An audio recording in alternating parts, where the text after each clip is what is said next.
Just joining us here for the world building stuff, then fantastic, welcome back.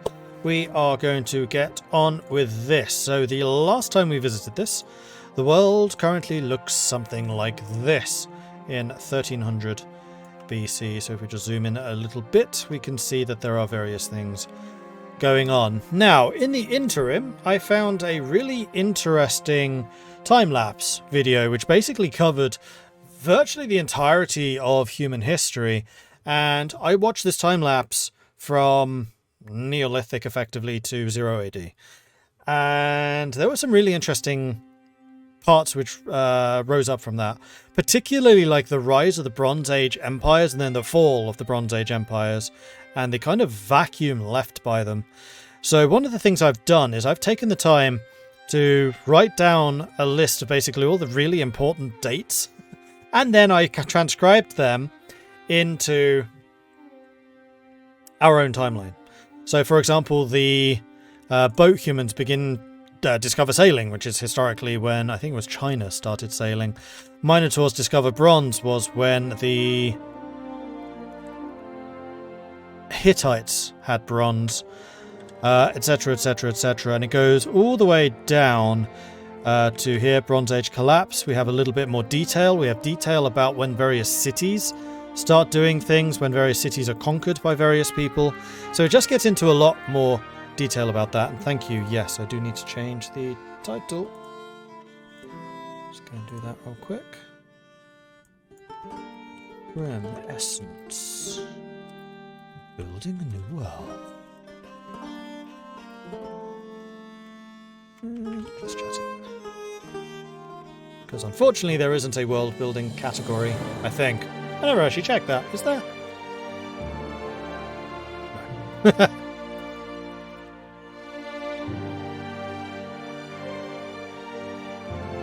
World builder, build a world. No. No, just building worlds. World building.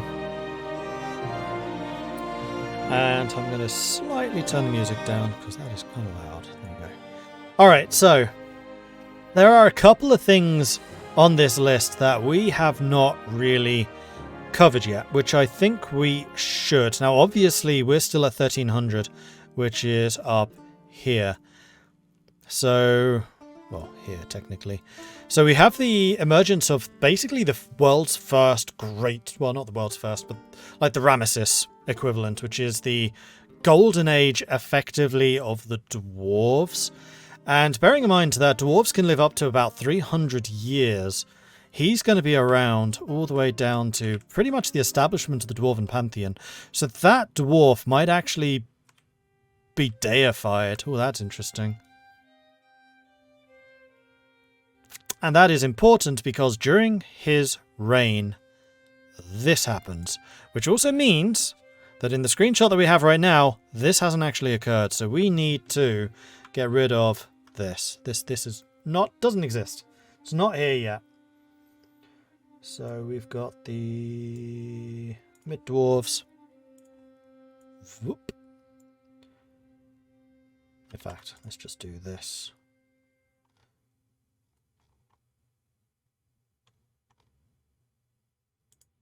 No, we do actually need to get rid of them.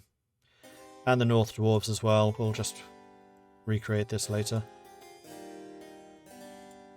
Yeah, see, I've already removed the North Dwarves, I think.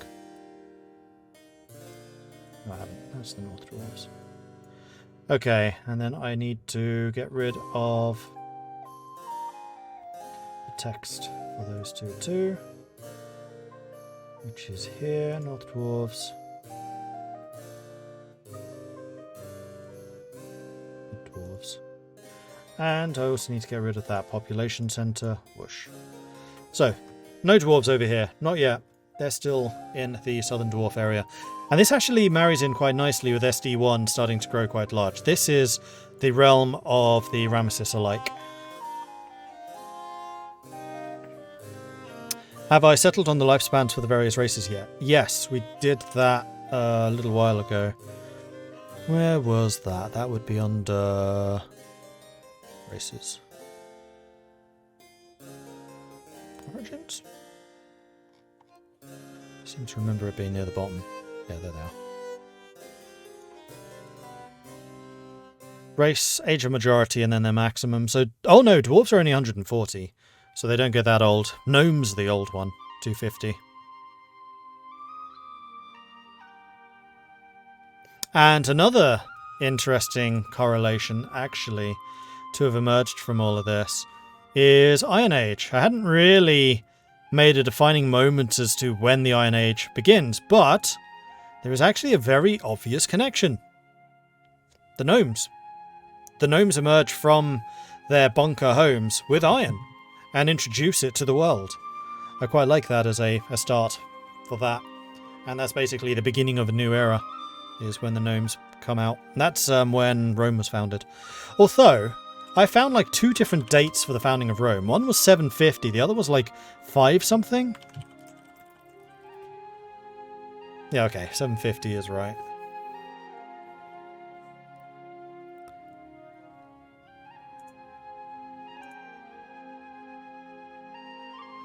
It would give gnomes an important role. Well, gnomes are kind of the unsung heroes of this world, because there's another moment that the gnomes have an important moment, and it is right here. Gnomes are the ones who kill Alexander. And another thing which we kind of got wrong was, we were talking about Hobgoblin Alexander. He's not a Hobgoblin. Hobgoblins aren't until much later. Hobgoblins are the Huns. Although that might be a... No, hang on. Hobgoblin Alexander is a different Alexander. That makes sense. This is just the goblins conquering some of the human realms, which is the downfall of North humans, and some of the giants carving the goblin kingdoms in the mountains, setting the stage for later Hobgoblin Alexander to do his thing. So this is not Hobgoblin Alexander at all. This is... wrong. This is the Gnomish Goblin War, which stops the gnomes... stops the goblins growing further. And this doesn't happen anymore. That's me misremembering things. Getting stuttering? I'm not. I've got 0 drop frames.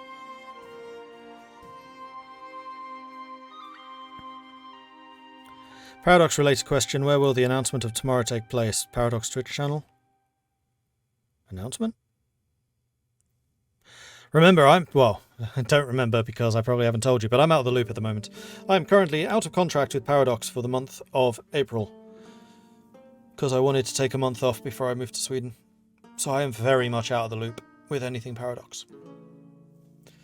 I'm not on their internal channels until I start with Stellaris.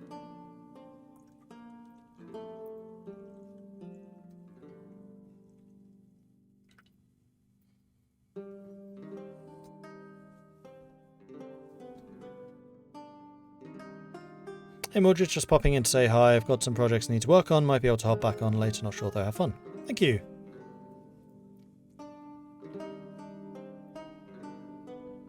And no, racial lifespans are definitely not standard. They're a lot shorter. In particular one, flippin' elves. They don't live for 1,000 years. They live for 120. About the same as dwarves. Dwarves are slightly longer lived. I'd forgotten that I'd made dwarves so short. In fact, halflings live longer. Halflings live to 150. That doesn't sound right. Well, no it does, because halflings are effectively half halfling, half human. That still feels really high. Let's make that 130. Yeah, better.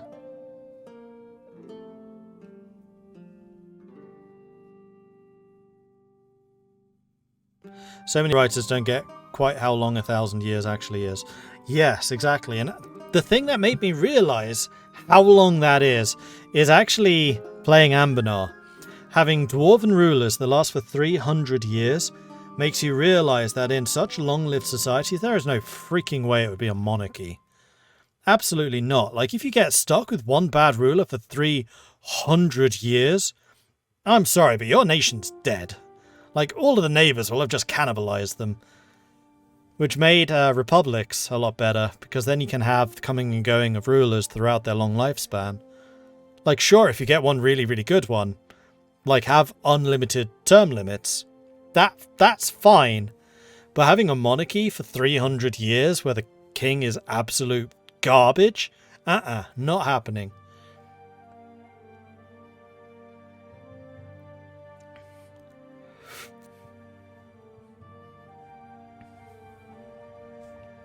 Maybe it's just the inability of a game to... In fact, that might well be the case. If that was modelled in like Crusader Kings, where you can actually, you know, murder people, then that might work better. But in EU4, they could not model that properly. Anyway, so back to this. So is there anything else that we are lacking at the moment? If we go back to the timeline, I'm just going to go through this real quick. So starts the Copper Age, the elves begin farming, EC1 founded. So that is basically the first city in the world, is this one. Then SH1, which is the Southern Humans, is actually founded about 500 years before North Humans. Boat Humans begin sailing. Minotaurs discover bronze, so this is an interesting one. The Minotaurs actually discover the bronze. Elven Pantheons founded in about 3000 BC. Then the Elves discover bronze. Height of the early lizardmen is 2770, which is roughly... So the lizardmen in this are emulating the Harappans. Now, one other thing which I did consider is if we take a look at Yonti, we have a slight problem. A lot of the Yuan-Ti minor subraces, they're all humanoid.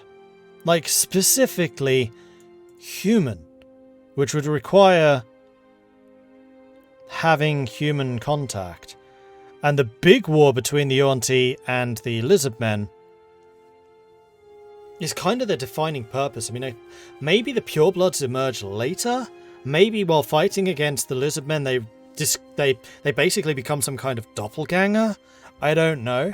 But at least at the moment, humans don't appear in that continent for a long frickin' time. Not until like I think it was like the 900s or something like that. AD.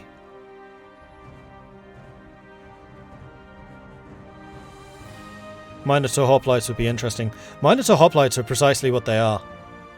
Maybe not necessarily using hoplite tactics, but hoplite armor? Yes.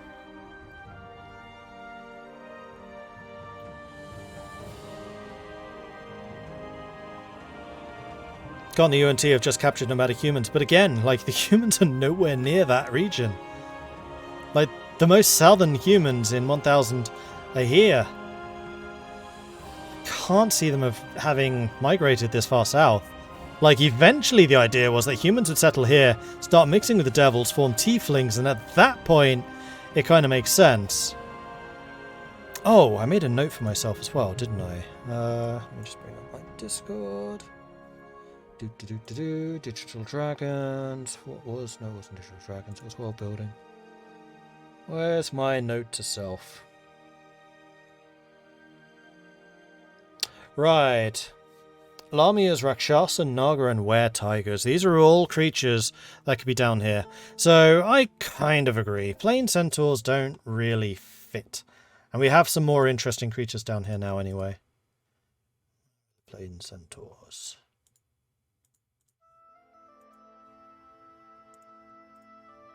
There they are. Get rid of you.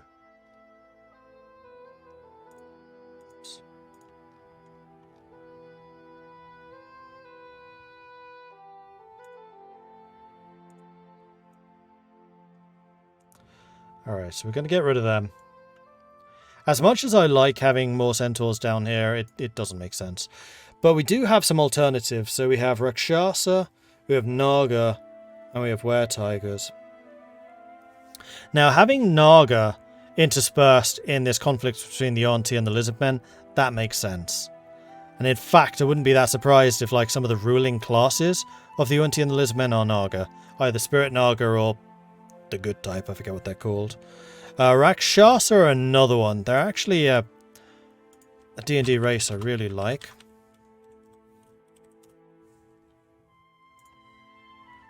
Which are these guys. And these very much feel like they should be down there. They're fiendish, so they're probably somehow related to the devils. Ooh, you know what? What if they literally are? Like, they're basically Leonin and devils.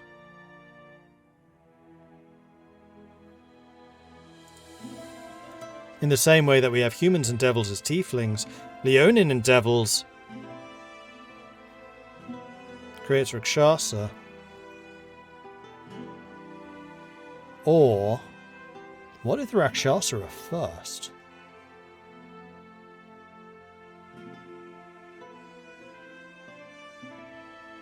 And then a portion of the Rakshasa either are enslaved by the Rakshasa and become Leonin, or because of the Lizardmen Wars, they are unshackled from their infernal heritage and become Leonin.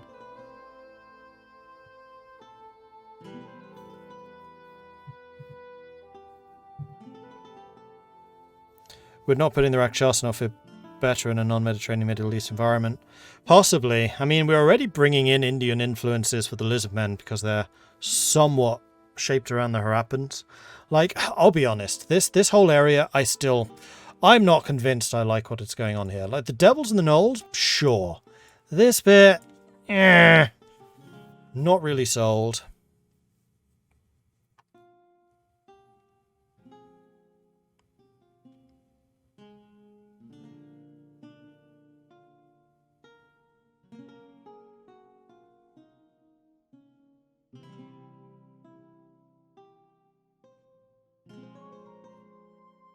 Oh yeah, I like the Lizardmen. I'm just struggling to fit them into the overall ecosystem of this region. Like, I think the Lizardmen are the linchpin. Part of what I'm struggling here with is the UNT.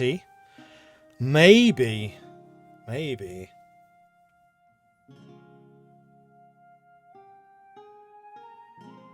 Could that work?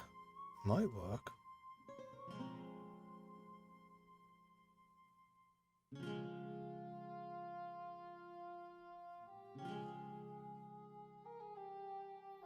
I like the Desert Lizardmen, regular Lizardmen split. I think that's interesting. I like the Salamanders. I think the Salamanders are very well placed. Especially now that I've read a bit more about them. They would spark off basically their own Bronze Age down here, which is how you kind of get a separate Bronze Age, maybe even an earlier Bronze Age that never goes north because there's nobody to spread it.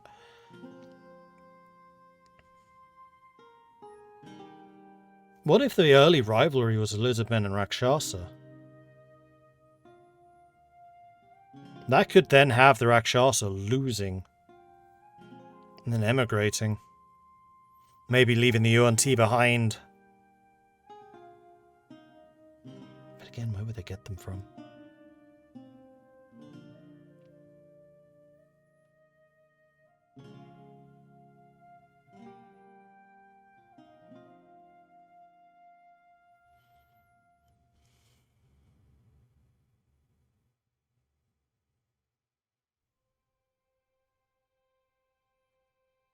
Are the ranges of these races necessarily that small even in antiquity, not even isolated tribes pockmarking the landscape? I mean, there could be, but I'd kind of like for there to be a reason for that to have happened.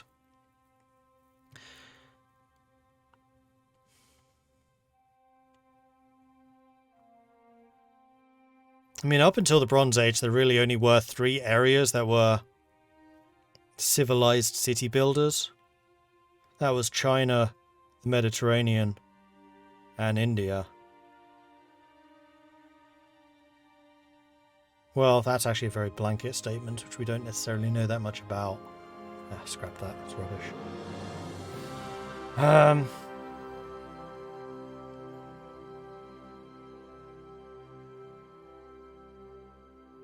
The other thing I wanted to look at was the distribution of tin, but actually I'm still pretty happy with this. I don't know what to do with these guys.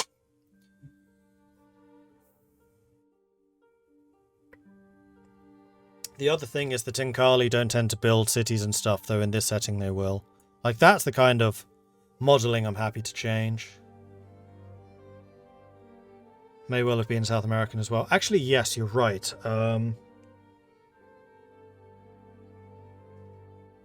Zapotec? Something like that.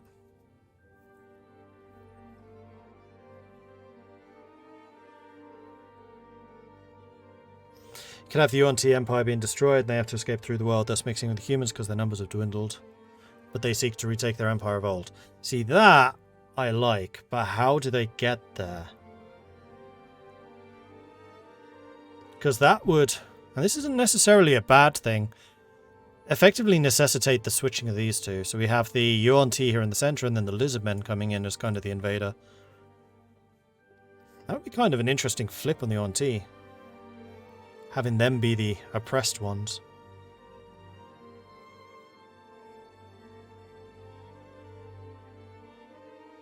Olmecs, that was it.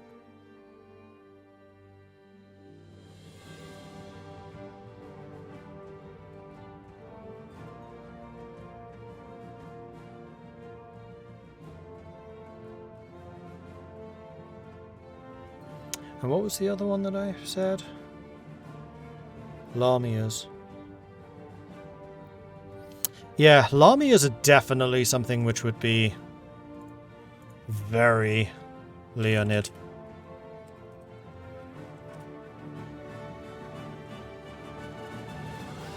They would basically be evil Leonids. And these guys, these are kind of interesting because they're super manipulative. I mean, that's part of the problem, is so many of these desert races are just evil. Lamias, Chinkali, Devils.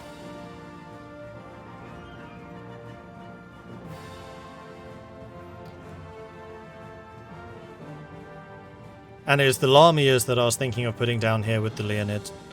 So the Leonin and the Lamias are fighting. So who would we have down in that area? Let's go to our origins and start hashing this out. So desert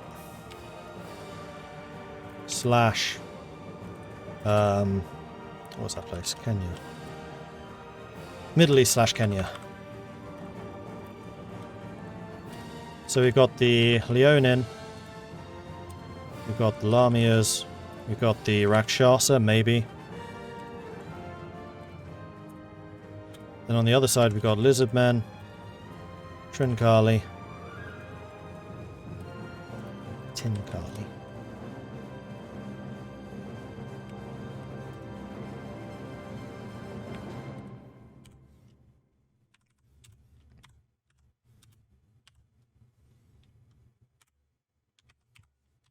Got there eventually. Lizardmen, Tinkali, Yuan-Ti.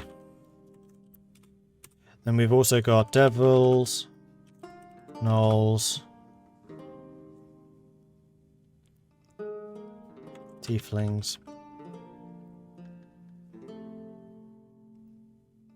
Few races actually consider themselves evil. Yeah, which is why I kind of want to get rid of these guys. Are just evil because they are. There are so many more interesting shades of grey to visit. Like the Tinkali are probably considered evil by many other races because they're major slavers.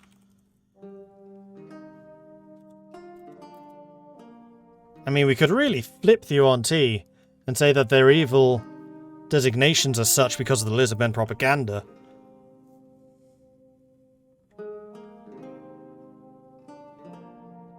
And also in this instance, devils aren't actually evil.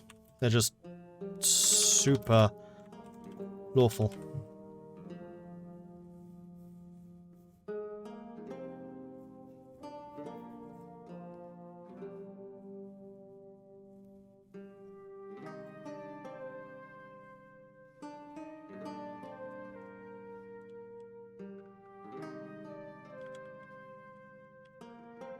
So I do like there being a Leonian Lamian struggle. And the Rakshasa are so powerful that they may well have been the origin of the Leonin Lamian. In the same way like the genies and the giants were. And the dragons.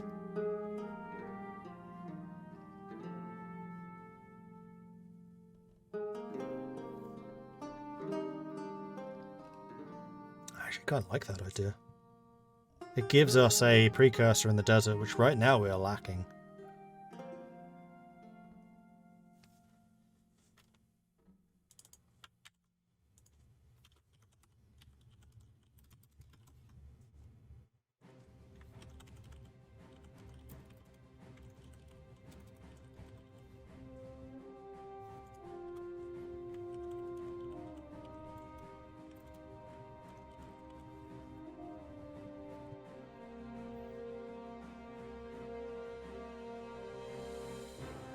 When's more Bannerlord? Check the schedule, cleaners.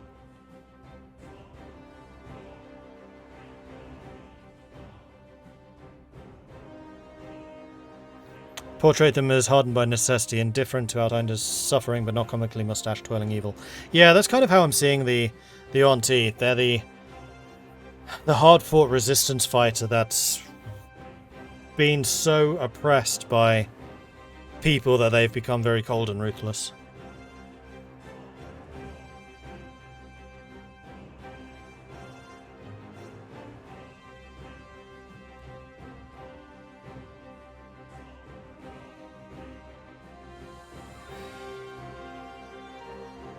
The Rakshasa were in charge of the southern desert, then did they fall in the collapse of the Titans or later? Probably about the same time. Like, I hadn't really intended the Cataclysm to be quite so globe-splitting, but I think it is actually becoming that way.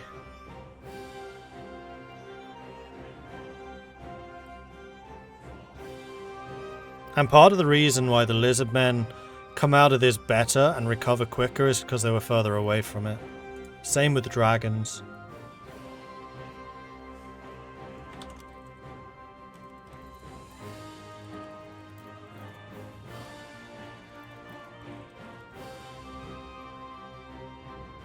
And I think that may actually mean that the UNT would eventually end up in this area, which would have them on the border with the humans. That makes sense. They get pushed north. And then maybe completely squished between the two. Because the humans are going to be very aggressive expansionist.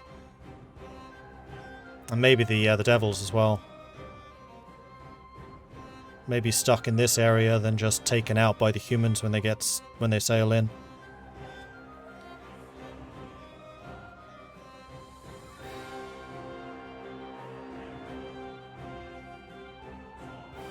It split a continent. I think it's by nature globe splitting. Touché.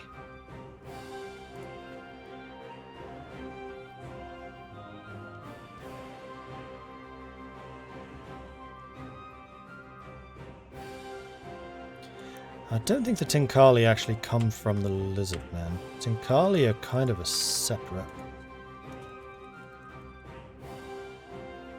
Because they come from the south, north.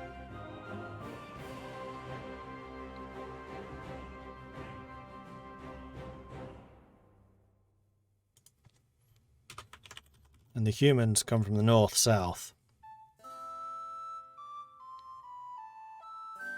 So what happened here?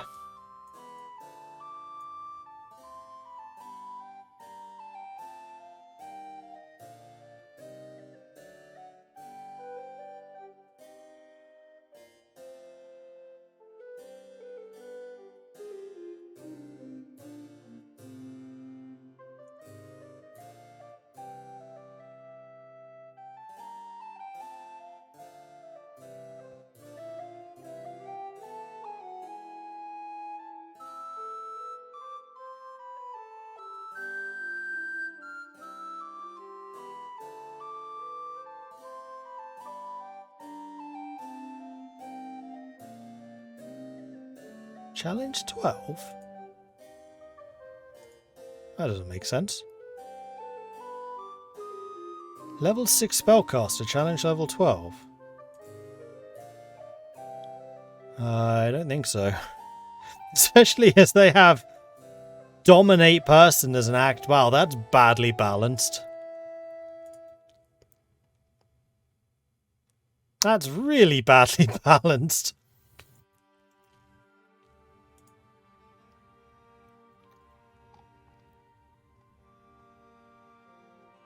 It's just regular Rakshasa.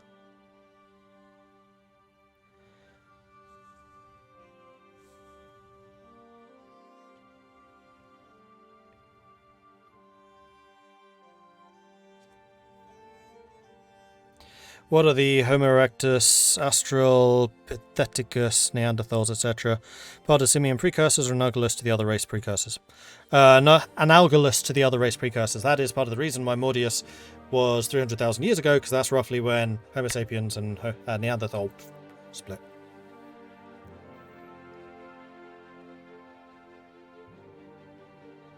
What's a Tinkali? I will show you. can't remember if it was Trincali or Tincali.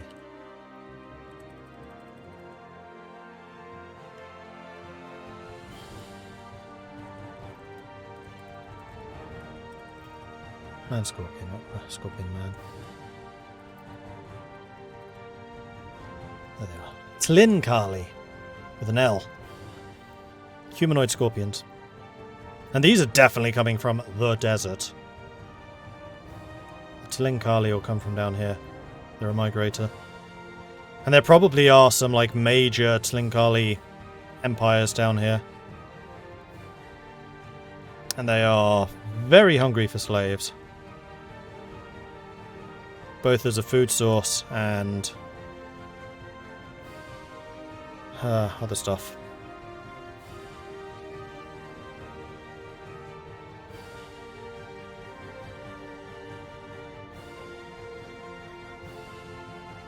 What if it was the Rakshasa, a single fiendish ancestor of the southern animal races like separate gene almost? Yeah, that's what I'm thinking.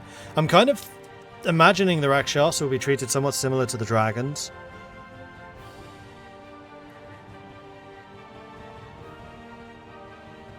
Whereas the dragons learn to survive through their treasure hoards, the Rakshasa would have a different way of coping.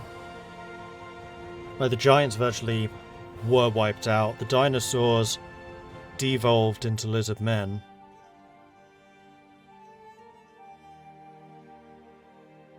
And the Rakshasa, I mean, the Rakshasa are super sneaky, they could have done something else.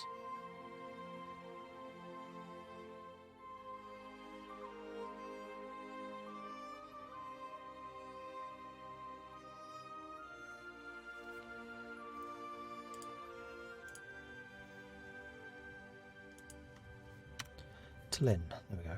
Oh, it even oh no, it doesn't. I was going to say it even recognises the word. No, it doesn't.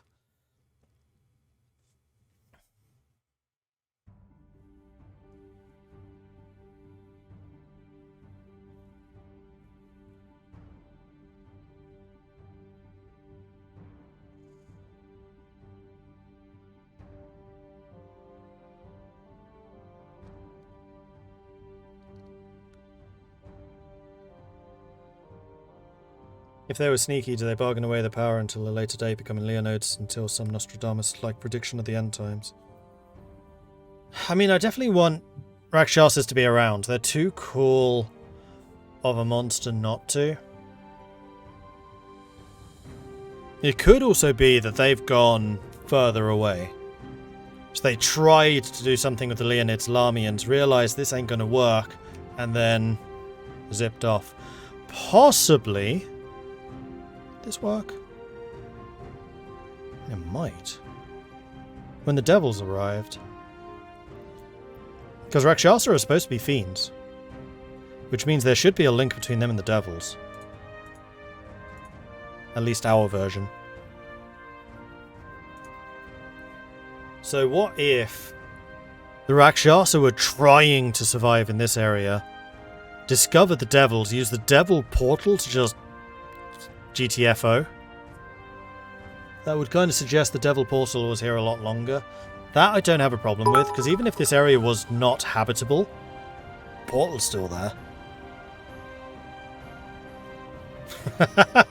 Oh, that was a good one, Sindrin.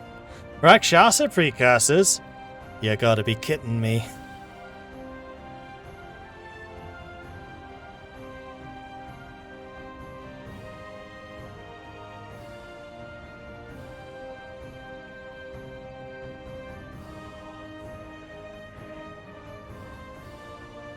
They could have some last stronghold kind of city, and they could be the reason the devils arrived, made the portal to summon them.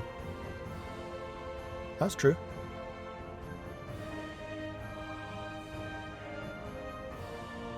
I was more thinking the devils would be... Actually, I like that more. Because my thinking up till now is the devils were genies who were planeswalking at the time, so they were basically off-world. Because the Jinn had portals of their own. And then eventually they found a way of coming back.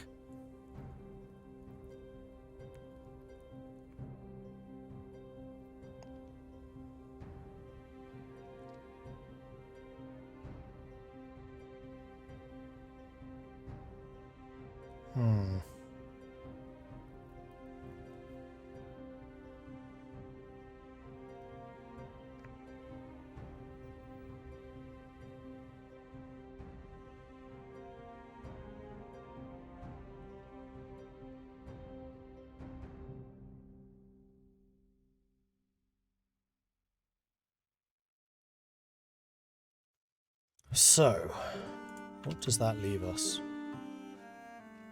Leonin Lamias and Rakshasa, I think, are easier to explain. Lizardmen, Yuan-Ti.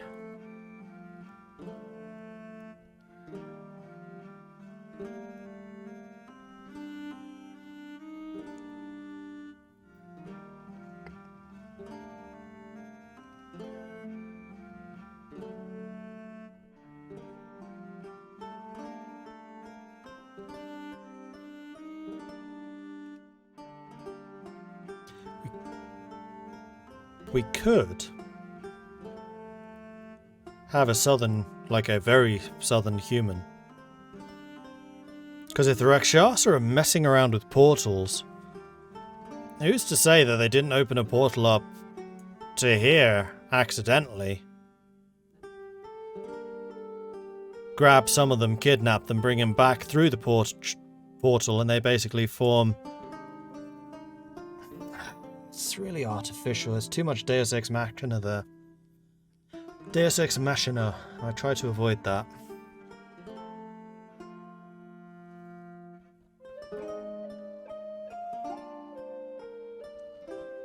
I like the idea more of the Rakshasa finding and reactivating the portal. I mean, that's entirely feasible. Like, the genies had portals. They absolutely did. Which is kind of where the devils came from. So if the genies were down here... Now, the creation of the humans is because they were near the blast center. It would require these humans to move south much sooner than I want them to.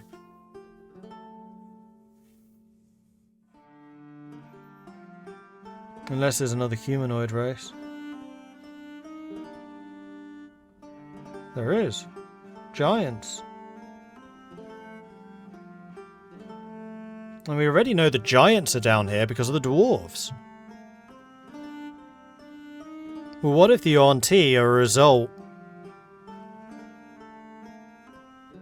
of the Titans fighting against the Rakshasa? And just like a lot of the other races, they got smaller.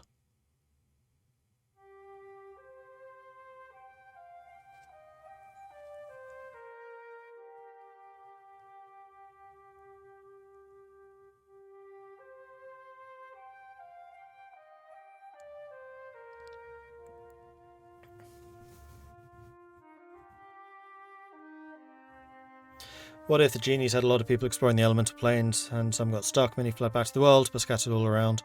Thus we have a logical reason why there are humans all around. Yeah, but the genies aren't humans. The reasons that humans emerge from the genies is because they have their magical power burned away from them. It's a protection mechanism.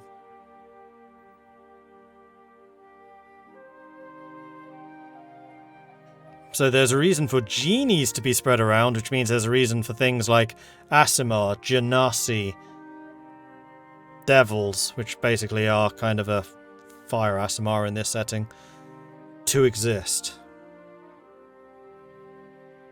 But humans, no.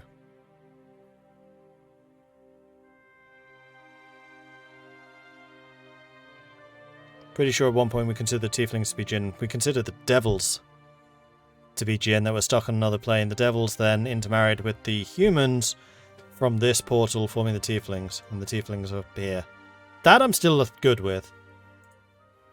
I'm still not 100% sold on that background for devils, though.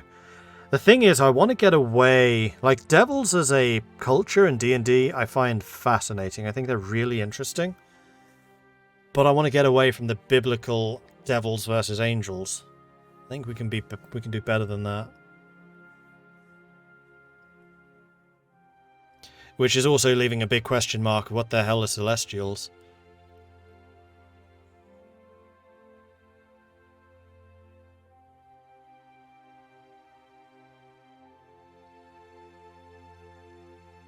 I mean, if we wanted to be really unoriginal, just have a war of heaven going on down here. Devils versus angels. And the Yuan-Ti got mixed inside.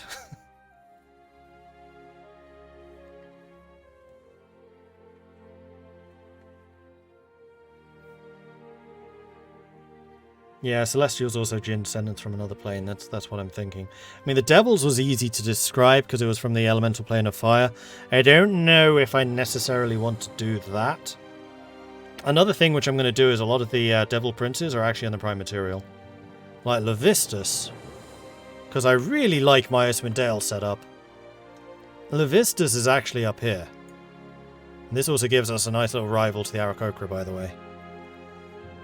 So I am implanting Icewind Dale into here, which is why it says Icewind. That was to remind myself to say, this is Icewind Dale. It's not actually Icewind Dale, it's just my version of Icewind Dale.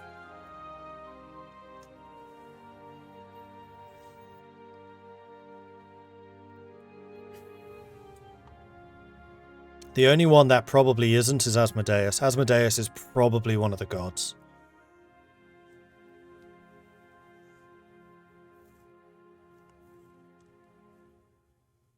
Because Asmodeus is the one who created Icewind, not Auril. Auril likes Icewind. She's very happy there, and she's probably the goddess of Icewind. But the one who actually created Icewind was Asmodeus. Frostbreeze Vale. There you go.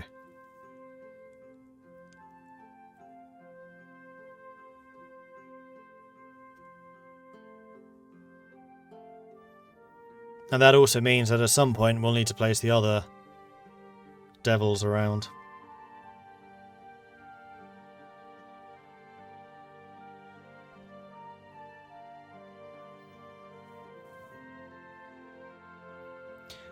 Perhaps a kind of promescence polarity that keeps at some degree of corruption. There is corrupt promescence, which is Mordessence. That's what this is. Mordessence is basically anti-magic. It absorbs magic, and eventually wizards will discover a way of harnessing that absorption into what is effectively nuclear fission.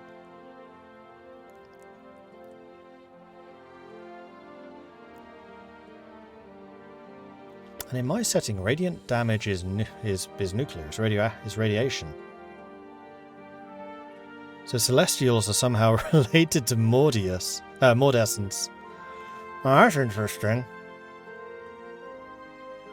How would we do that?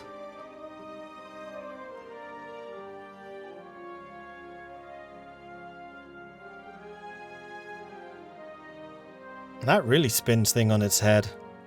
That's spinning it too much on the head. Radiant damage being evil damage? No, it's just an offshoot. Mordessence isn't radiant. Damn it. Mordessence isn't radiant. Thinking Primessence.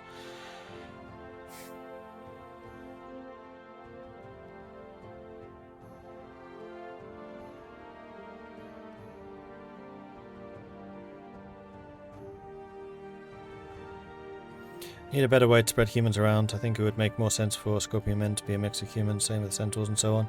I mean, so Scorpion Men, they're humanoid. I wouldn't say they're human, though. They're different enough. Centaurs, there's some question marks about where they came from. And I'm kind of okay with that. Like, similarly, Minotaurs, they're different enough. The one which is very similar are Goliaths. I don't have a good answer for them. I mean, I do have a good answer for them. What if we had the Goliaths down here and then the Yuan-Ti are actually Goliaths rather than humans? But then on the flip side, I kind of like the Goliaths being from the mountains. There aren't really any mountains down here big enough, with possibly the exception of these, to house the Goliaths. And I don't feel like a lot of the Goliath culture in D&D is because of hardship. This is a hard area to live. It's hard, but not in the same way.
We are missing another race from my list. And they might be the key. Naga. Very, very magical lizard men.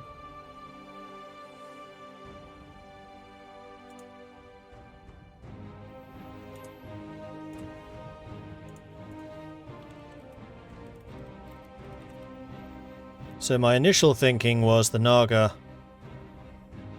kind of like the dragons, they would effectively be the leader creatures of the lizard men, though I'm not 100% sold on that. The Naga could well be their own... No, they're literally immortal. Yeah.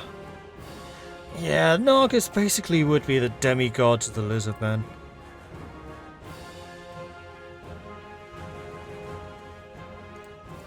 And then we have the two major ones, which are the Guardian Nagas, which are the lawful good ones. And then Spirit Naga, who are the evil ones. So my thinking is that the Guardian Nagas aligned themselves with the Lizard Men and the Spirit Nagas with the Yuan-Ti. And maybe in an attempt to survive, the Spirit Nagas started to mix with the humans when they found them here. I mean, that kind of rapid evolution can easily be resolved through magic. That I don't have a problem with. Especially if we stick a bigger source of magic in here. I mean, it could even be this. This is their stronghold until they meet the humans on the coast. What if the Naga taught the Lizardmen stuff and some of them become the Yuan-Ti? That's kind of what I'm thinking.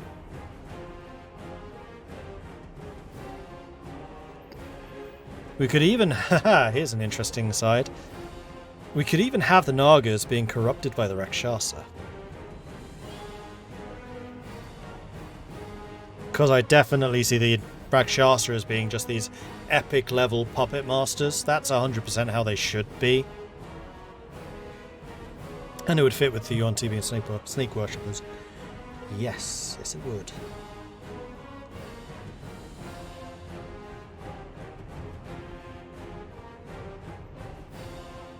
So if we're putting this into text, we start out with Lizardmen, Nagas, and Rakshasa.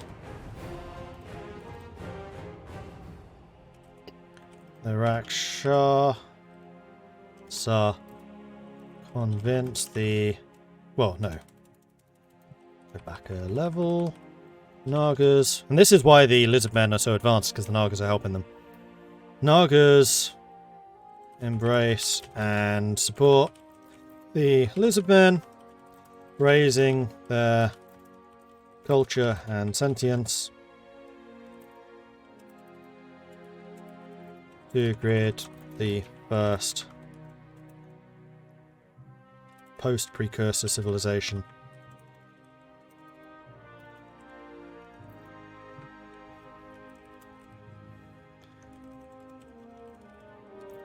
The Rakshasa, jealous of this,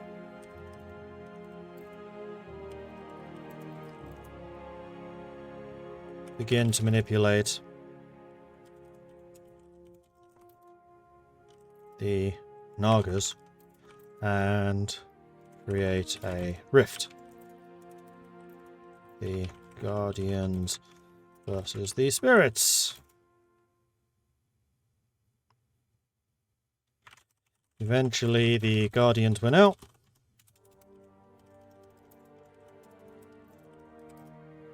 Exiling the Spirits, who head north. Eventually, meeting the humans.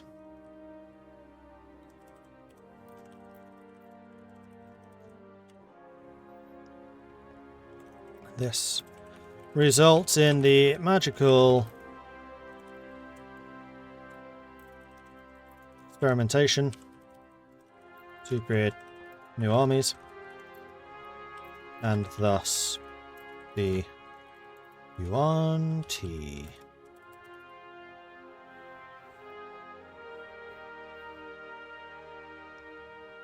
Meanwhile, I actually really like that. That's good. Meanwhile, Lamia's and Leonin. Could have been the Rakshasa attempt to create their own lizard men. Except their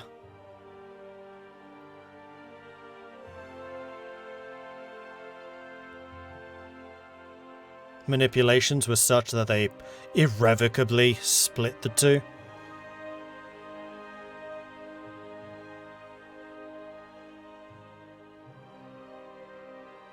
And then they got bored and left. Like a cat got bored of its plaything and it left.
Cosmic laser pointer went by and the Rakshasa abandoned their creations.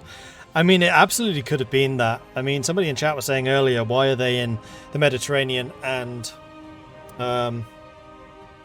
North Africa rather than the analogous India? Because Rakshasa are a culturally Indian thing. That's where they originate from. Well, they could. They get bored of this area and leave.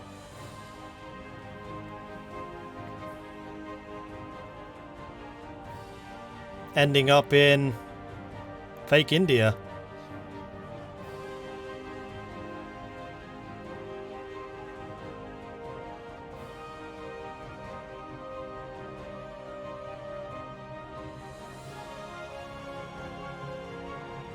Discovered it was more fun.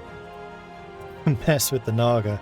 Yeah, okay, so this means that the Leonin and Lamia, kind of like the humans, were around, they just weren't the same level of civilization. And this very much mirrors kind of the relationship between Homo sapiens and Neanderthals, and it would be in the same time frame. And it really is the rise of the lizard men that makes the Rakshasa go, huh, yeah, it would be more interesting if they had cities and armies and stuff. That's a cool idea, let's do that. And then they got bored of that and decided to mess with the Naga directly.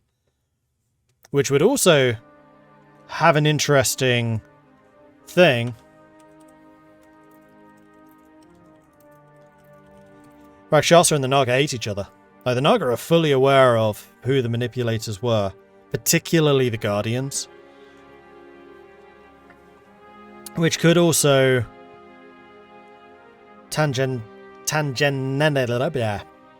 as an aside, could mean that the Leonid and the Lizardmen don't particularly like each other. Could have known of the encroaching Tinkali. Tinkali aren't for like 1,000 years after this, though. Alright, so what effect does that have on our map? Well, for a start, the UNT aren't here. This will all be Lizardmen.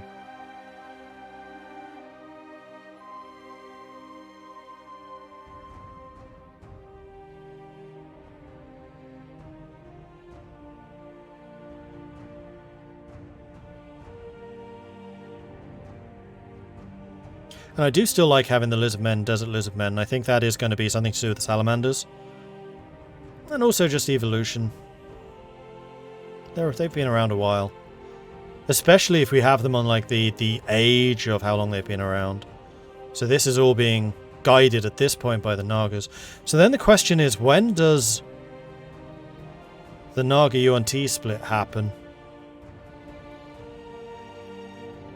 Well, I mean, the UNT can't happen until the humans appear. And the human explosion is next. That's when that discovery could be. Where was that? So this definitely needs to change. This could be the...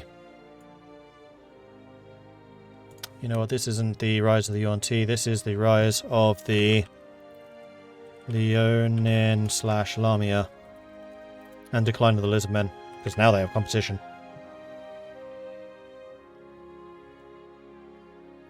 Oh, no, this is the fragmentation. Appearance of the Spirit Naga.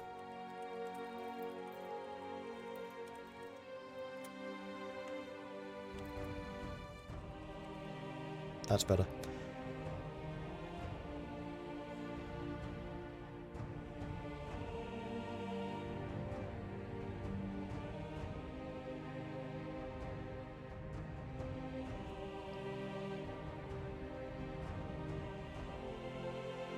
Yeah, this is when the human colonization happens. So it'll be in 750 BC. Probably in this area. So we'll call it like 700.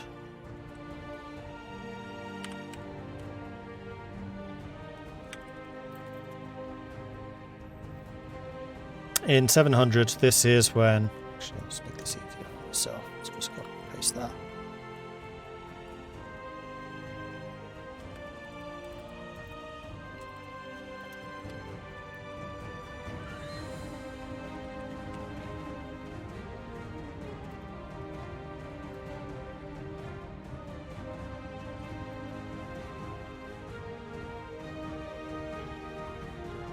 Which also means that the Lizardman collapse, which is up here, is when the Spirit Nagas leave.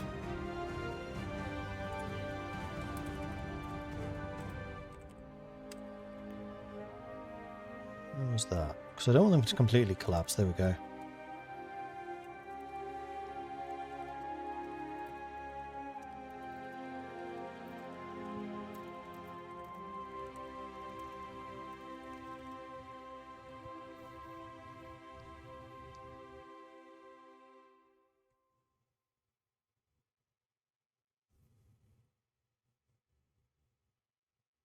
Celestials born by echoes and dreams of the gods in deep slumber try to lead to the rebirth of the god they spring from, only to realise they would rejoin the beings once they wake.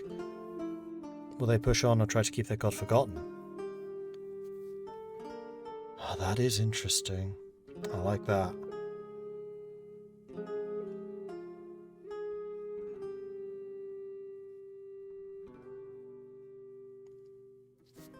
Mind if I copy that, Reggie? That is a really cool idea. Yoink!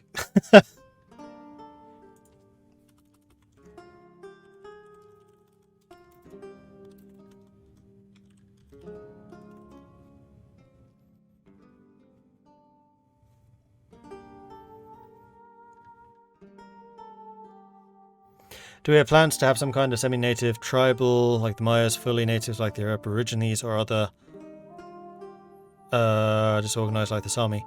I mean, probably. Because the thing to consider here is a lot of those cultures will be other races. Like, I'm trying really hard not just to have humans everywhere. Like, half the fun here is, to us it would be an Aboriginal, to them it would be the Orcs. Or Leonin, or whatever.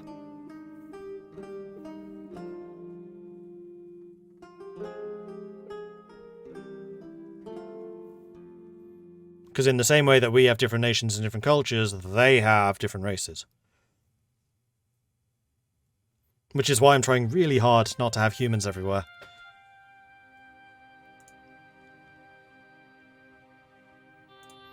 Okay, so that's going to completely shift the politics of this region.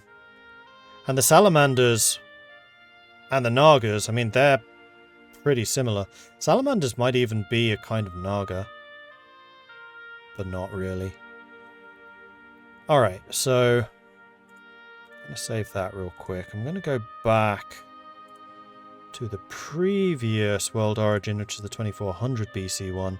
Because I feel like that's where we want to start playing with the Lizardmen.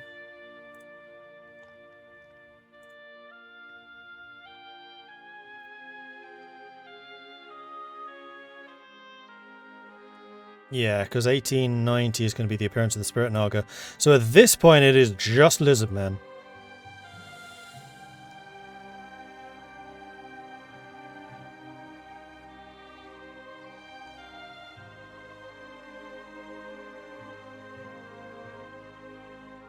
Yeah, 2770 is the height of the early Lizardmen. So that's where it's just Lizardmen and Naga. Which is this map.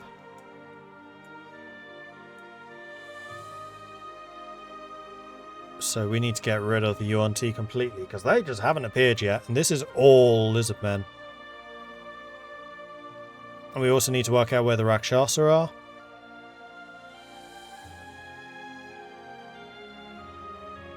And where the Nagas are.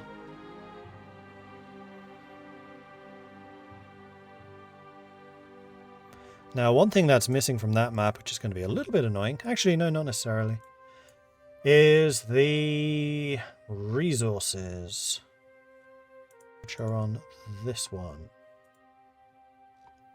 Because one thing I want to know is where the Nagas are from, and I'm thinking probably here. Like, this mountain range is probably considered super sacred because that's where the Nagas are. Which is why they're also kind of close to where the Rakshasa and the Rakshasa are here. Like, I'm trying to get them in areas where there's large concentrations of Promescence. Similarly to the Salamanders being over here. Oh, I was looking into the Salamander lore, by the way. They have some really interesting stuff. Like, the Salamanders are basically living forges because they create so much heat themselves. They can just freely manipulate metal. So part of the early Lizardmen expansion is they get into the Bronze Age before the northern races do. And that's probably partially Naga guidance and trade, most likely, with the Salamanders to persuade them to share that technology.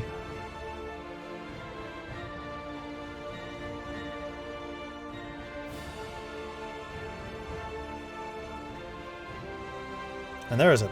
Is that bronze? I think that's bronze. Oh, sorry, tin. Yeah, that's a bucket load of tin.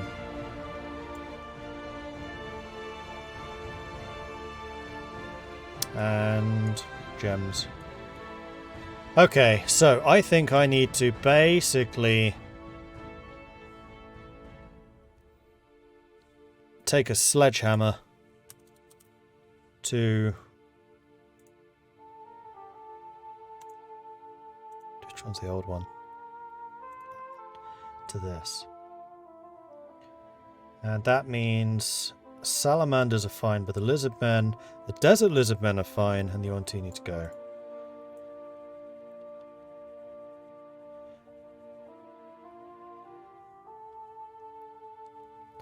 So there go the UNT.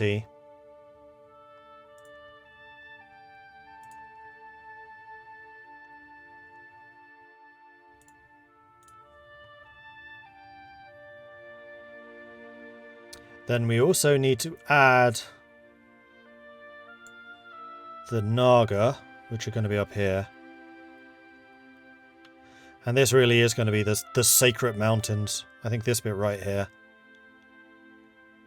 With the sacred lake. And then if a lizard man wants to commune with them, then they basically have to come here. So this is probably a theocracy. This is where the lizard men high priests live.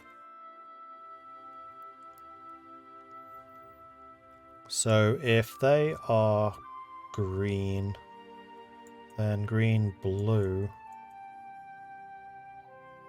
something like this. Then let's go back to size 25, I think it was 30. 30. Goes there. We need a new layer. This is going to be the Naga. And then the Naga are going to be not in the label.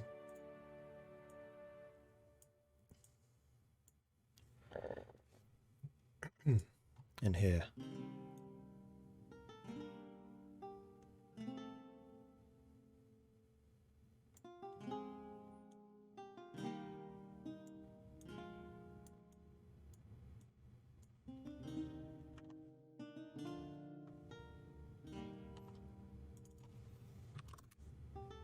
Oops.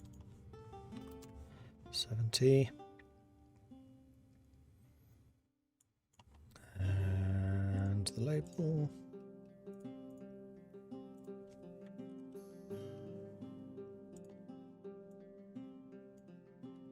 Go on top of that. And then the lizard men are going to spread out into this whole region. We'll have the desert lizard men over there. Won't have them spread here yet. This compared to these guys, it's pretty big. Maybe I will have them over here. I really don't know what to do with this bit of jungle. Alright, so the next thing I need to find is the jungle lizards. Back up to 100. Grab that colour. And then paint that colour.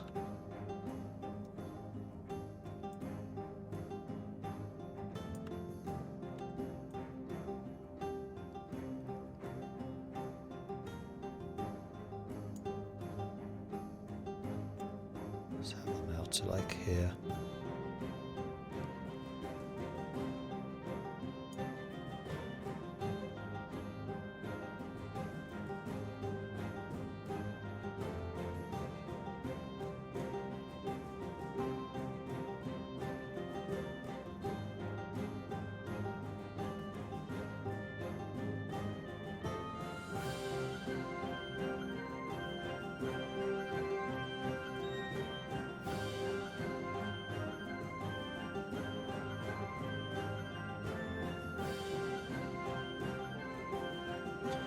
So suddenly the Lizardman Empire is looking pretty big. I am really wondering if I do want to have it spread over to here. I just don't know what I'll do with it later. That's not what I wanted.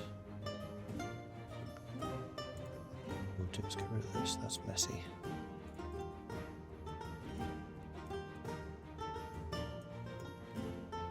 So why am I not able to put that in there?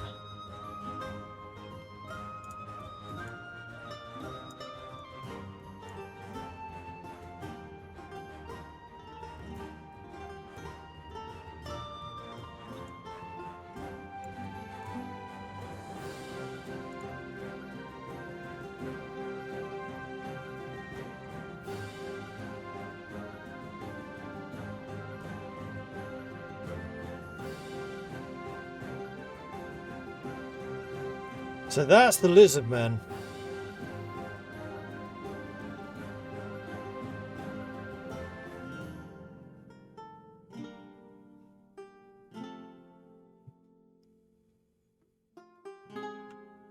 They don't like the sea. Yeah, maybe.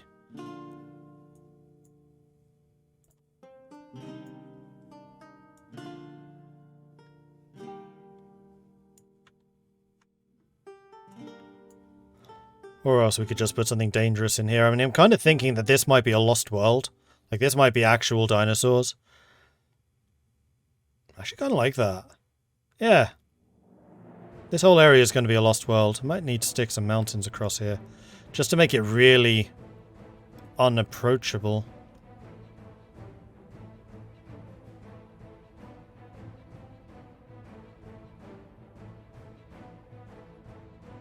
Or Panthera.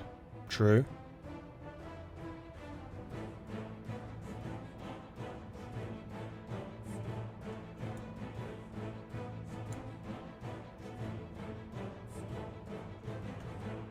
I think I'm going to get rid of your borders. At this stage, you are just the Lizardman Empire. At some point in the future, we might well do more with this. I think I'm also going to add a population center. We'll do that. Let's get the lizards to do this. And then I'm going to go to populations. I'm going to go and make this one a black one. This is going to be a 20 size. Yes. I think I'm going to put one of them. No, because we don't want them on the coast, do we? I'll put one. Oops. There's a Man City there.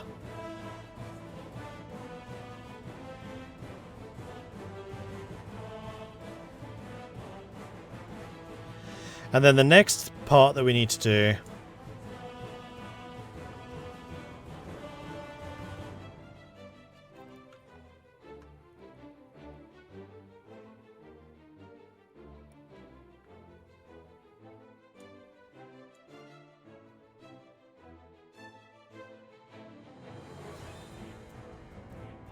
I'm just trying to remember why exactly we delineate between the lizardmen and the desert lizardmen.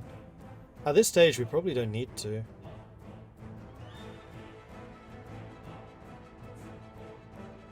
Later on, it becomes a bit of a rift. Because the desert lizardmen are aligned to the salamanders, who basically decide they don't like the lizardmen.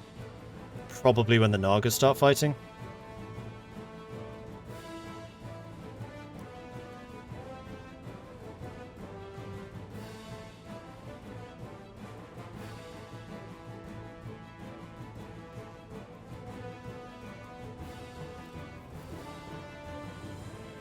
Yeah, I'm going to get rid of the desert lizardmen in this era.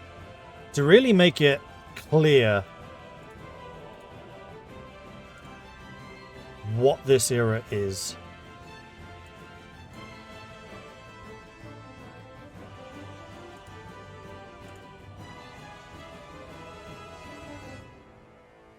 Because this is the height of the lizardmen. Like, they are the dominant species at this point.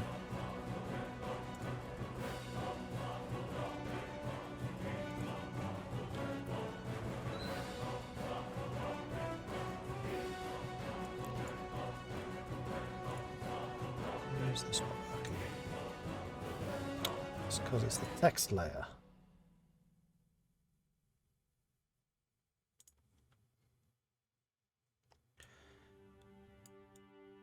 So then if we have the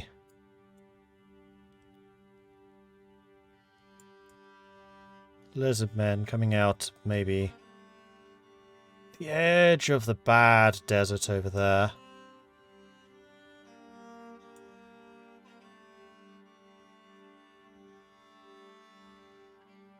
And then starting to hit the desert over on this side, and we'll say that they come up to about here.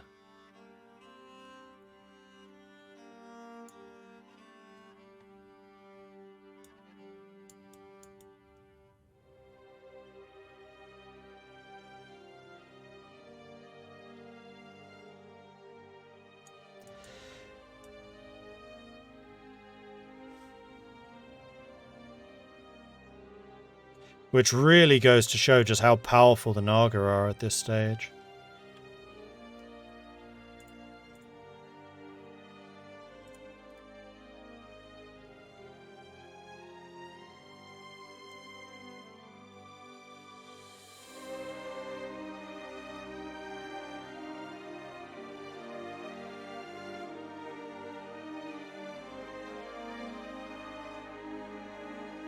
And we were going to have them in here as well. No reason not to. Because it is a little bit weird that the southern peninsula is just bare. But yes, this would be desert lizard men in later eras.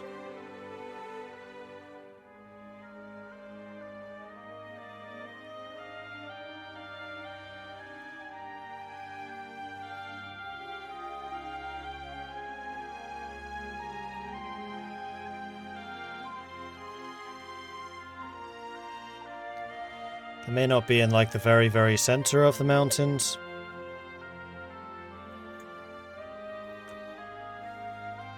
They certainly have all of this.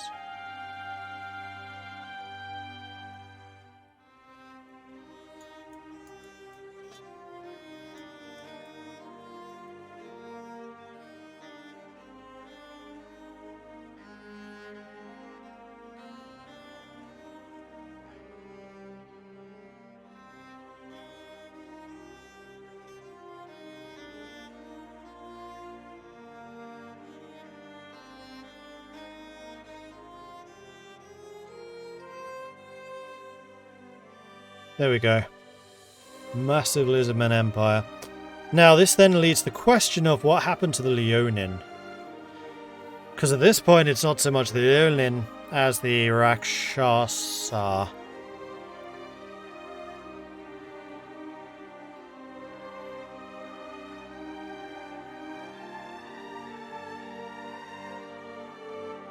Well, remember, this is the fullest extent. They will shrink. Why did I have Desert Lizardmen? I'm really racking my brain here. I know it was partially... Oh, I remember. It's because the Desert Lizardmen were going to be the reason that they became sentient, because the Desert Lizardmen, in order to survive in the desert, had to develop shelters to protect themselves from the sun, because they're cold-blooded. That's no longer the case. We now have the Naga doing that. So... I don't think we would be in the desert. I think we're just getting rid of the idea of the desert lizards. At least for now.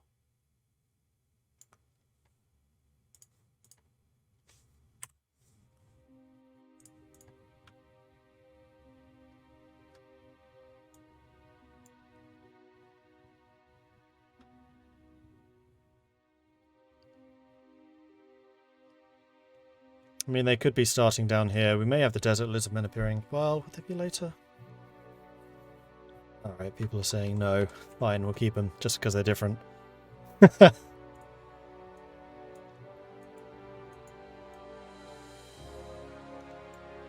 Whether I'll make them a separate faction like that, it feels a little bit too on the nose. I feel like they would just be a different grouping of lizardmen. We just need to remember that culturally there are desert lizards and jungle lizards. And probably plains lizards. Right, Leonin. At this stage... they exist, as do Lamia. Because this is what the Rakshasa have been messing around with, before they realise they can screw with the Naga.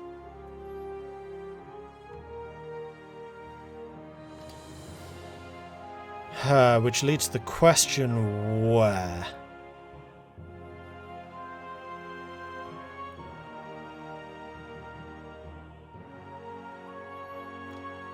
I think I want some Leonin over on... well, I don't want them to be...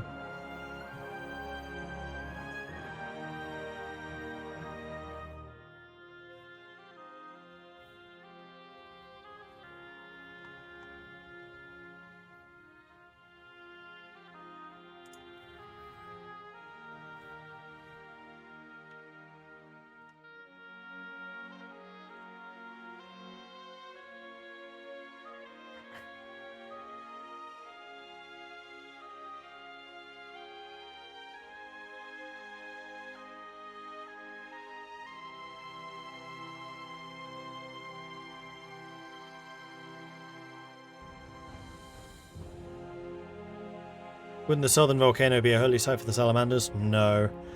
And the reason for that is because this is infused with promescence. This isn't. Like, part of the reason salamanders are pseudo-magical is because of the promescence there. It allowed them to evolve in that way. They basically mutated. They're lizard men who mutated.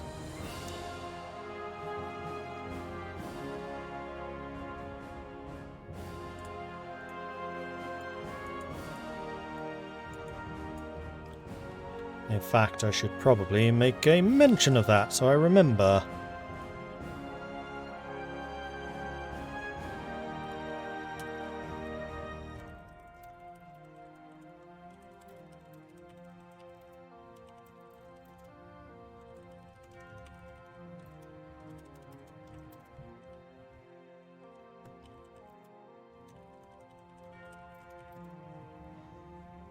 There we go.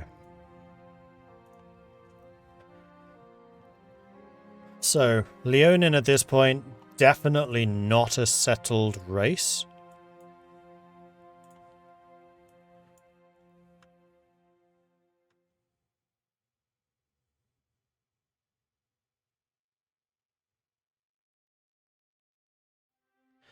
And I think what I'm going to do here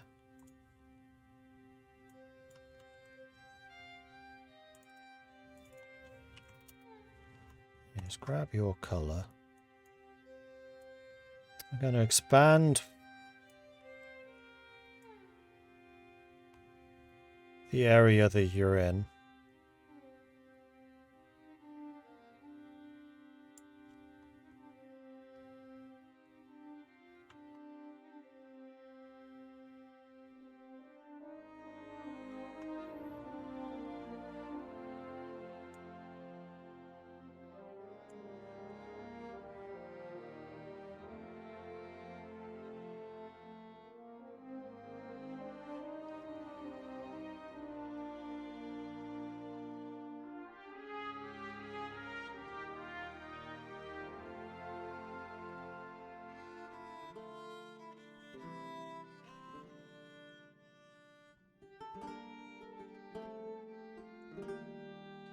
Being something like this.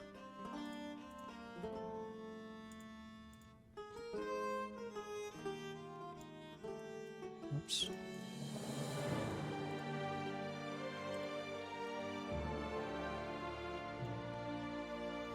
And then I'm going to make this Leonin, Lamia,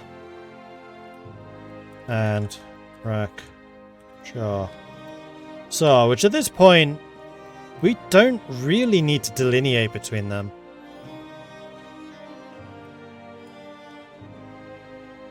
And I think I'm going to stick them a little bit further out the side.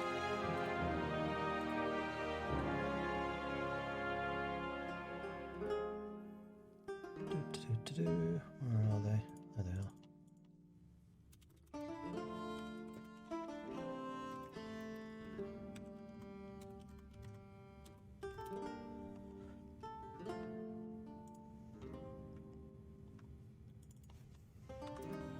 Just want to see what else you have. And I just want to have you going out into the plains a bit more. These are very much nomadic at this point.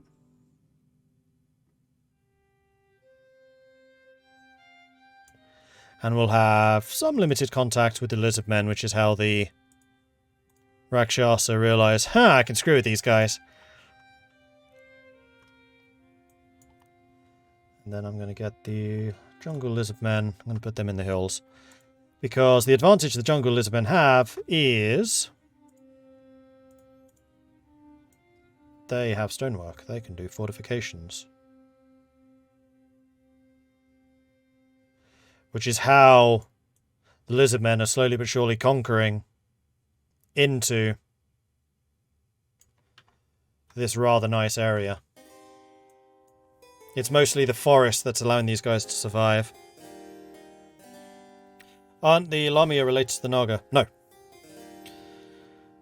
The Rakshasa are basically ruling it over the Leonin and the Lamia at this point, using the Leonin and the Lamia as their playthings, basically pitting the two against each other. But there's nothing really organized or settled about this. They're just there. Like hunter-gatherer parties that meet each other in the night and try to kill each other. Unless the lizardmen are coming in which case they try to kill the lizardmen. It's only later when the Rakshasa go, so the Naga have been supporting the lizardmen. Well, what if I do that to the Leonin and Lamia? Wait, this is boring. Why don't I just blow up the lizardmen? And the Lamia will probably be pushed probably in this direction because they're more deserty. And then the Leonin will have more of this central plain. Maybe the Leonin learn to live alongside the lizardmen, while the Lamia just don't. That works. Lamia kept on trying to take the lizardmen prisoner and enslave them, whereas the Leonin was like, we're cool, just let us hunt stuff.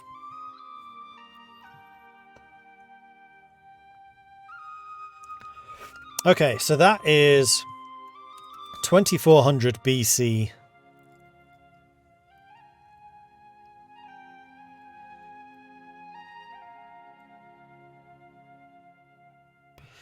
And I do kind of want to put a mountain range in here.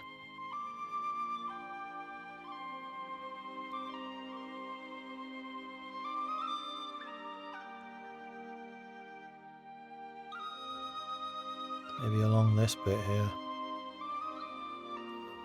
So that we can have this Lost World type entity.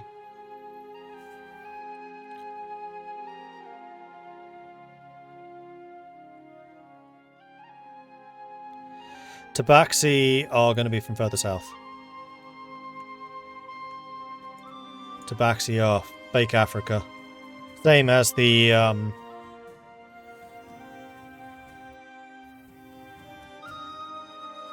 what are they called?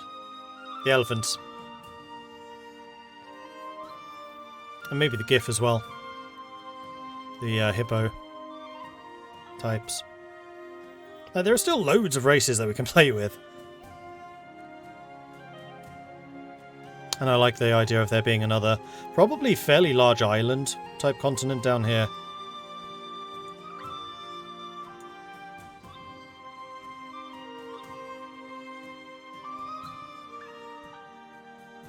Really high mountains in the middle of the desert, like the famous desert mountains in Africa. There are famous desert mountains in Africa?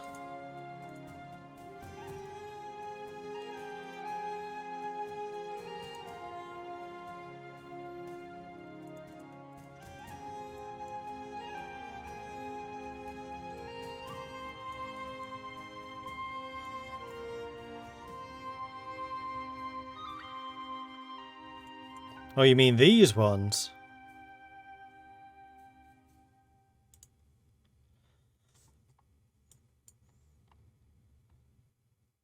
Or this?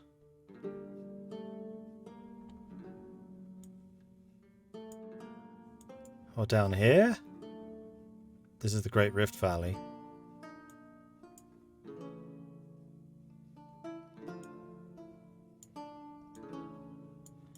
Mali? Mali's flat. Like, remarkably so.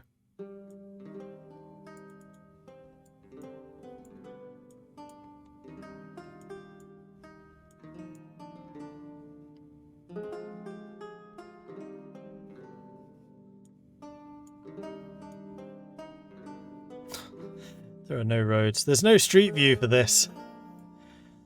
How am I going to know what this looks like?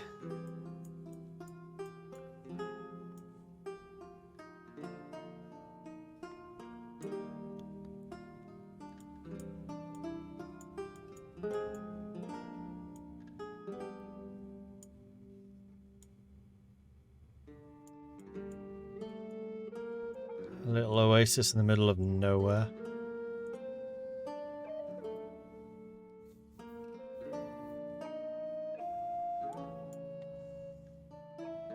I'm curious about this now. Oh, there's a thing. What's this look like? That's not what I expected. That's like SimCity or something, isn't it?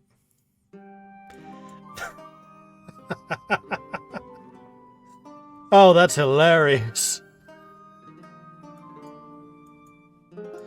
Yep, that definitely exists here. Mm-hmm.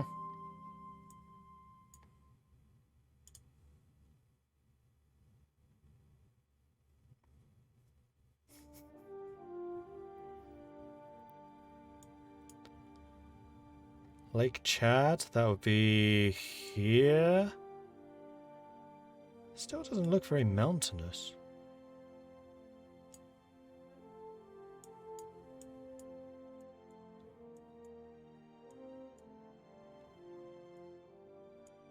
Not even seeing any mountains on the horizon. That's what I'm looking for.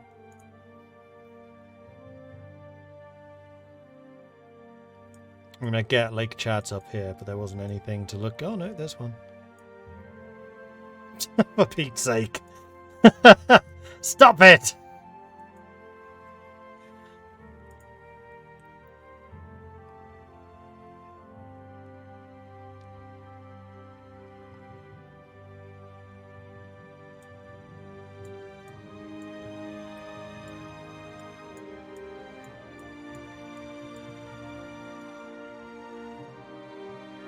What if I went out here? There you go. Wow, that's desolate.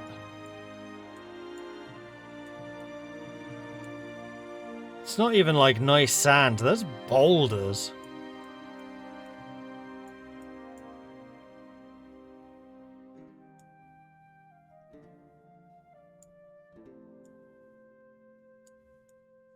Also, not really mountainous, just rocky as hell.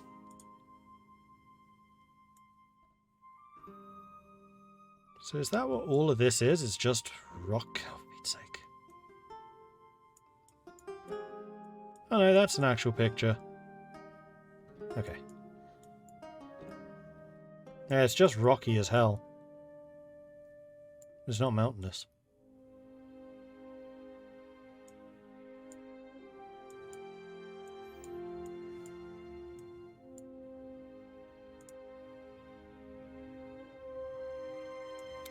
This bit, however, should be mountainous. Yeah. This is mountains. This is one of the hardest areas to fight through in Hearts of Iron. I know that this is mountains.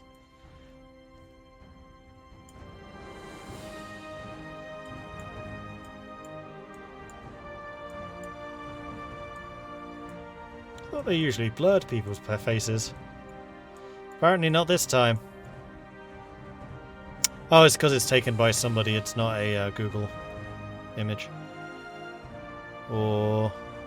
yeah. Yeah, there you go. Oh, now that's a view. There's also a city wall.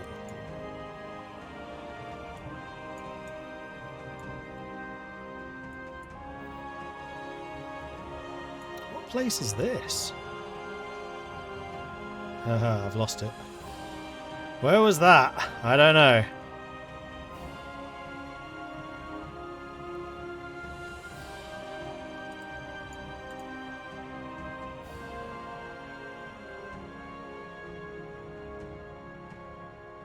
Well, we've seen it once, we'll never see it again. Emikusi, the desert volcano in Chad.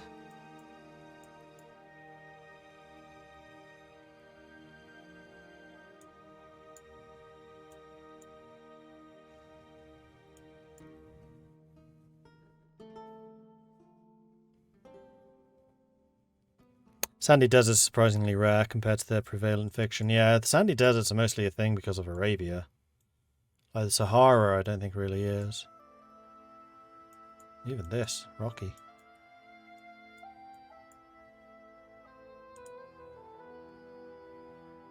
Guessing there's sandy bits like out here.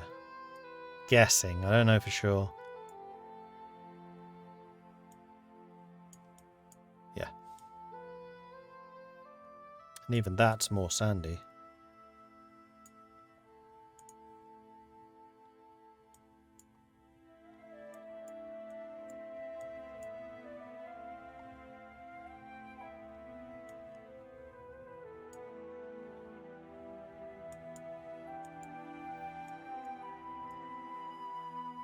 I'd say that's pretty sandy.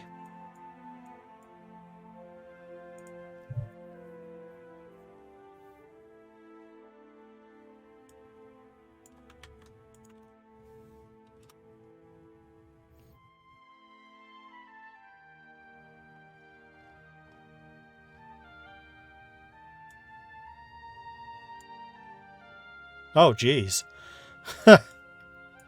Yep. That's a long way up.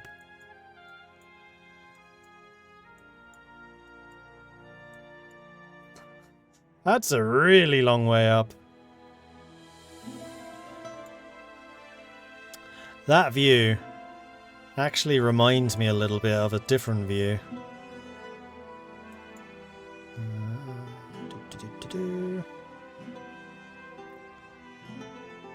Which would be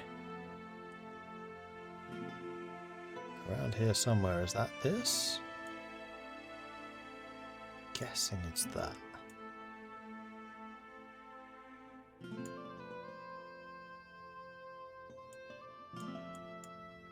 It's not that. So that is kind of cool. Hidden settlement under the rocks. Where's the Grand Canyon? That's what I was looking for. That is not the Grand Canyon. I know it's near Flagstaff. It's this, isn't it? Yeah. Duh! And we want to see it from... I'm curious. That's from inside. Seriously, the Grand Canyon. If you ever have the opportunity to visit the Grand Canyon, it is one of the most spectacular places I've ever been. It is truly astonishing.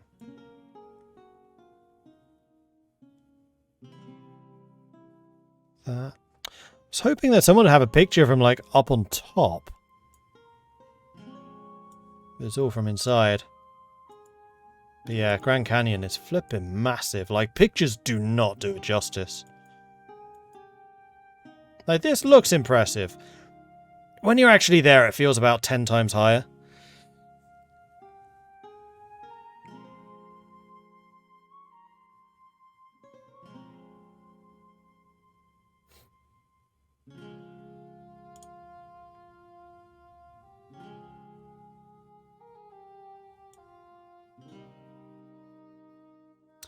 Didn't realise how close Vegas was to the Grand Canyon. Didn't even realise Vegas was that close to the Colorado River. It makes sense. It has to get its water from somewhere. Huh. Anyway, we're getting distracted by this. What were we doing again? Getting horribly distracted. 2400, so I need to basically import this image. So this is in 2400, which on our timeline is what? Height of the early lizard men was about 300 years before that. And it probably hasn't changed much. Then the appearance of the Spirit Naga is in 1890, so by the time we get to, what was it, 1300? Which is this one. Then you start having the... Yeah, the schism has happened here. So 1300, that empire has split. Which I think also means that during that period, somewhere, is when the salamander split happens.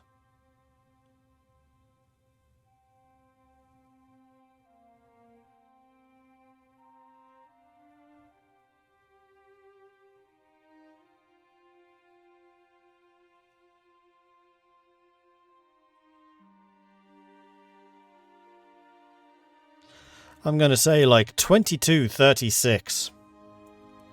Because that's a number.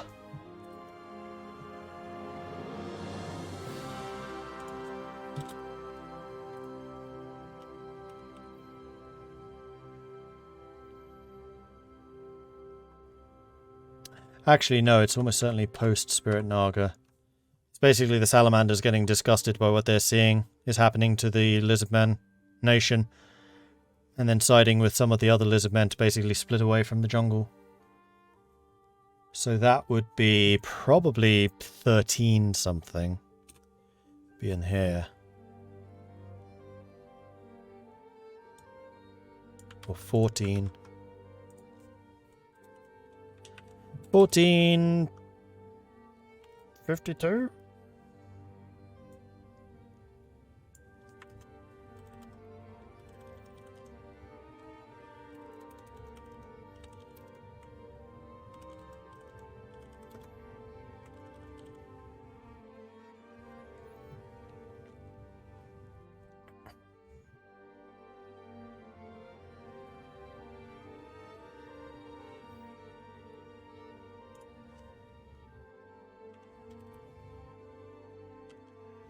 $1436 means less.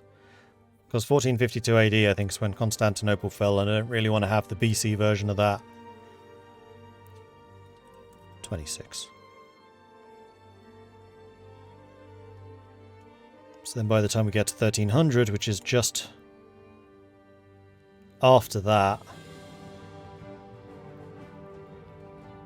It's well after the Lizardman Schism. So, if we save you... It's also going to be when the Leonin Lamia Rakshasa Schism happens. So during that time, what happens again?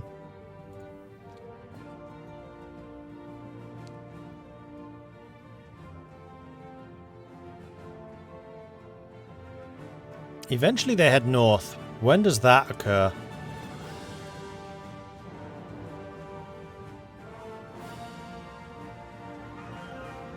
Maybe around the same time. Well, actually. So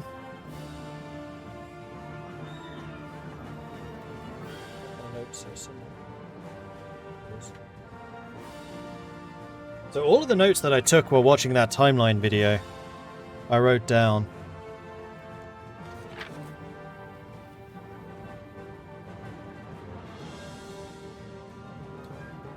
When did Harappa collapse completely? 1696. Which is the Lizardman Schism. I mean, that makes sense.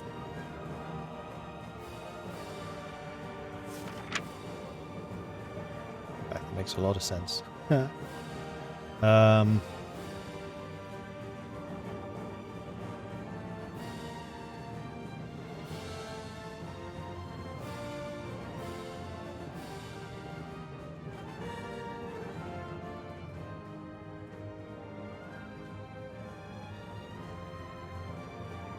Because we're going to want them to meet the humans. That is going to be 750. So we basically have anywhere between here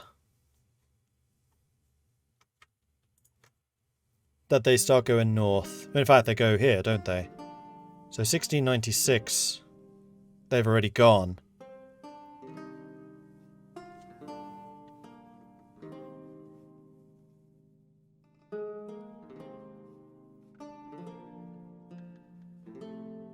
So in the space of about 200 years. That makes sense.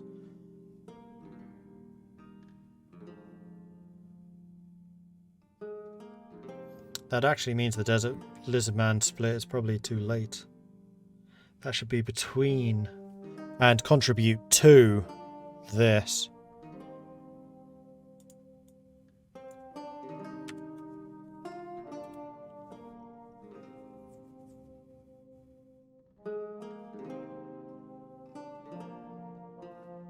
Actually, no.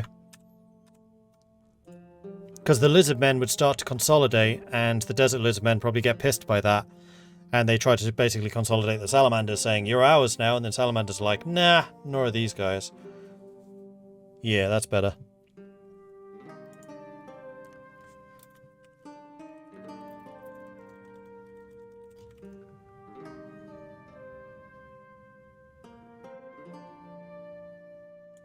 I feel like that should be later.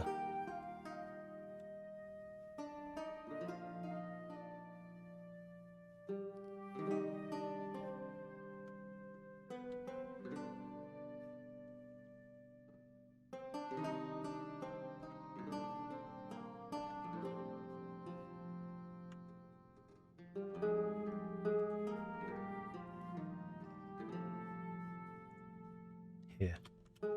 851. Which historically is when the Olmecs were building their pyramids.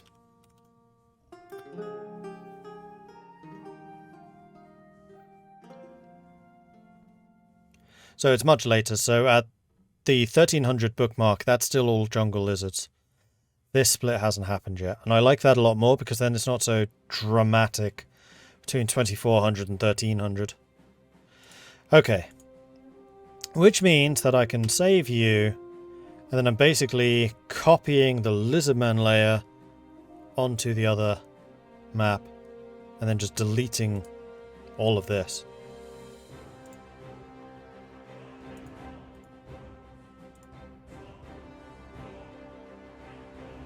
So Jungle Lizardmen, gone.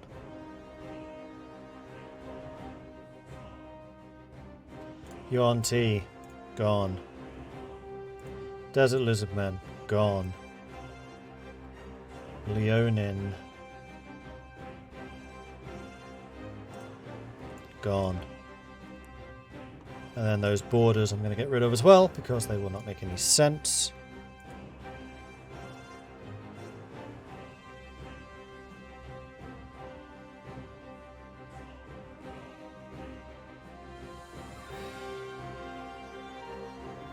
And we're going to get rid of the Desert Lizardman label, because they don't exist at this point.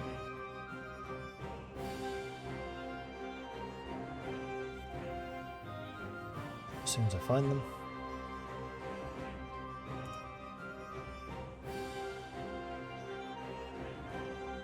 Actually, Yuan-Ti should still exist because I need to steal their colour.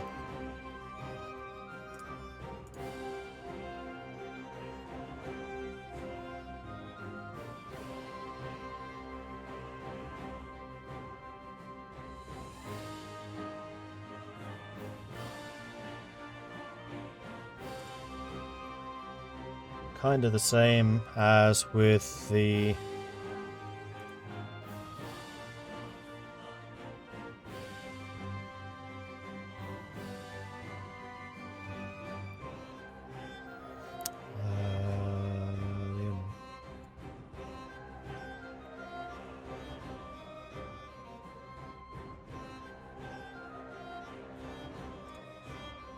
don't know why I never can see the Leonin.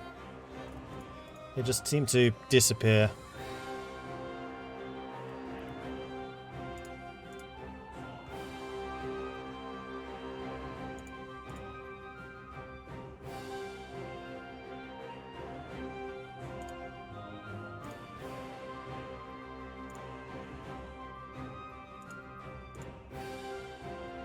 And then if I'm correct, I should, I hope,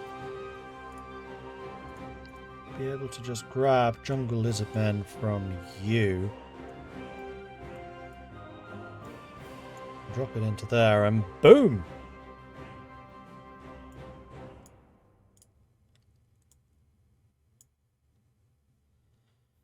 There they are.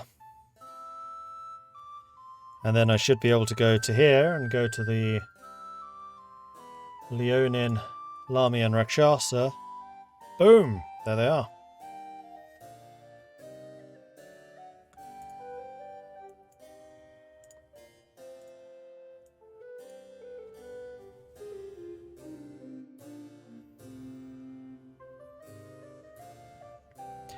So by 1300, the Yuan-Ti have already split from the Lizardmen, right?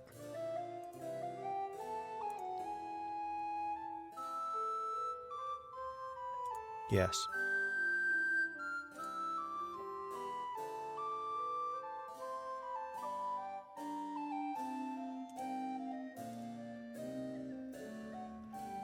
And I was going to say that they were settling kind of in this...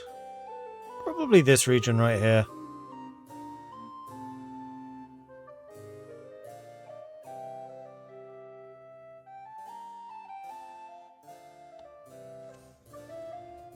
Well, actually, where do we put them?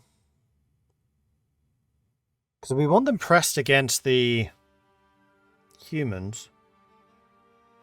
Let's put the... because we still want them between the Lizardmen and humans. They should actually be in, like, here. With... mountain strongholds. And they also need to have a source of Promescence, which is where the Spirit Nagas get all of their magical power from. So they are probably in here. Like, they'll be fairly small and fairly constrained.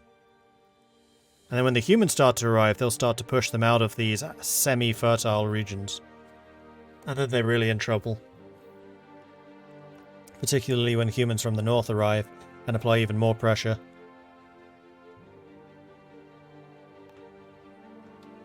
Okay, so... boop. You come back.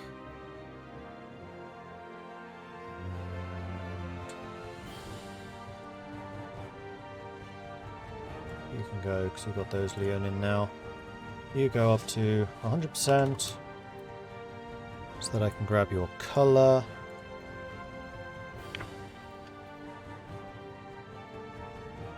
then we start painting.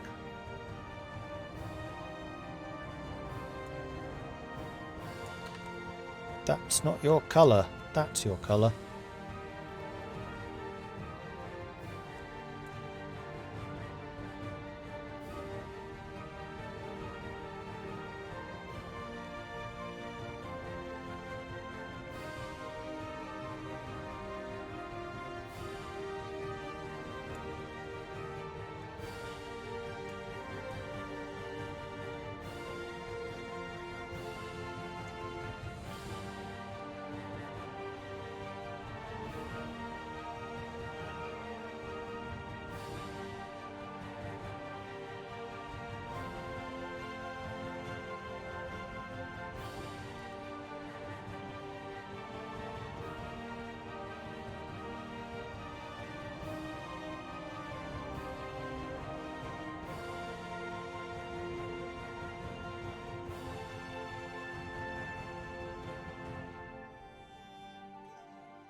So that's where the Yuan-Ti are now. Very not jungle, interestingly.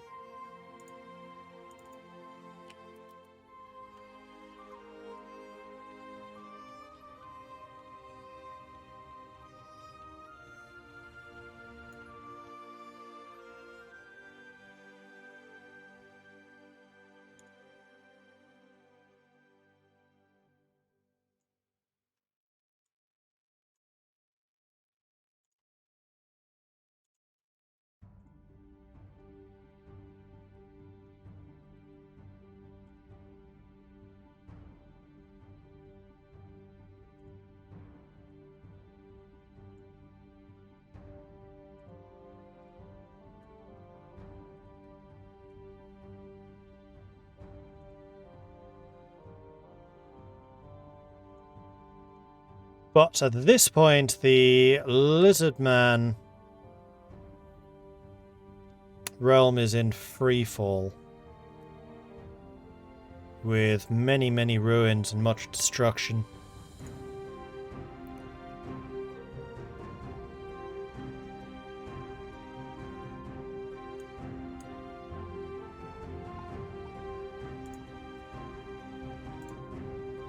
So what I'm thinking is,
they have lost.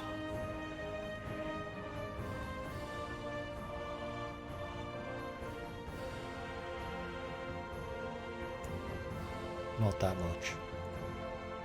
Because this is still very much Lizard Man. Because that's their holy site. Like, this is the last place they would have lost. So actually, if anything, they probably lost over here. And this is probably where the Spirit Naga were. Where was the nearest Promescence? They certainly lost this section. So yeah, I think they probably have been cut in like half.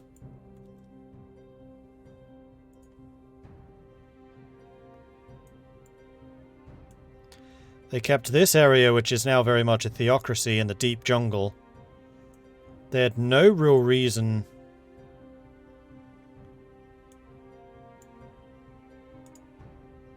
to keep any of this.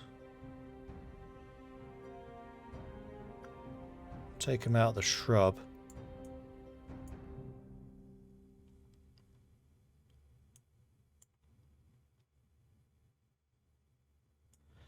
think honestly they would have lost this. Just because it's kind of hard to colonize that. And this is part of the reason why the desert lizard men splitting off is such a big deal, because it effectively cuts them in half.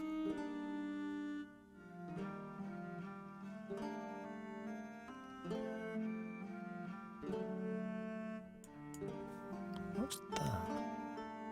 Oh, that's Yuan Ti. Missed a bit. And I did miss a label.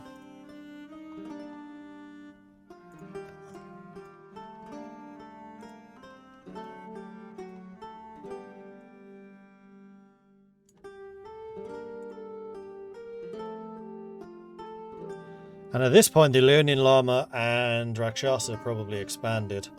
I would say the Lamia have started to move down here. The Rakshasa at this point have buggered off. They've had their fun.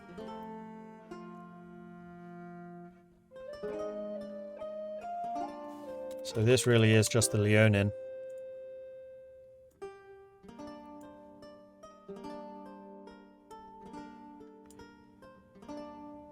And then the Lamia, I would say, have probably moved down here.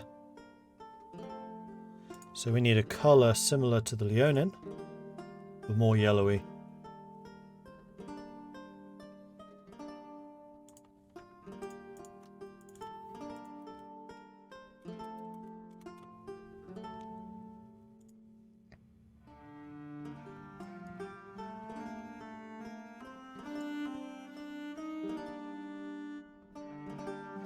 What's purple plus yellow?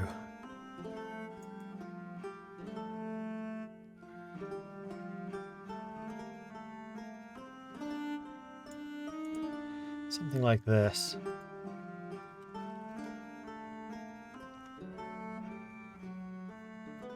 And then the Lamia, I think I really am just going to put in this area over here.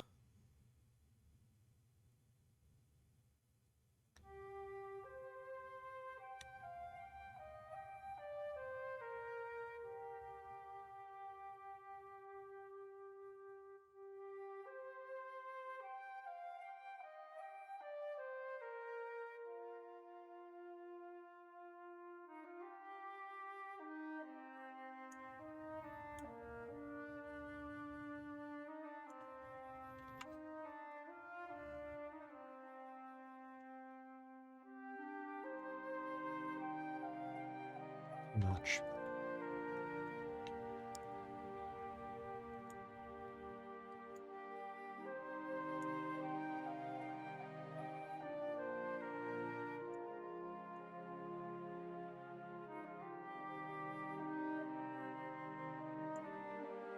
Let's have the Lamia in an area in here.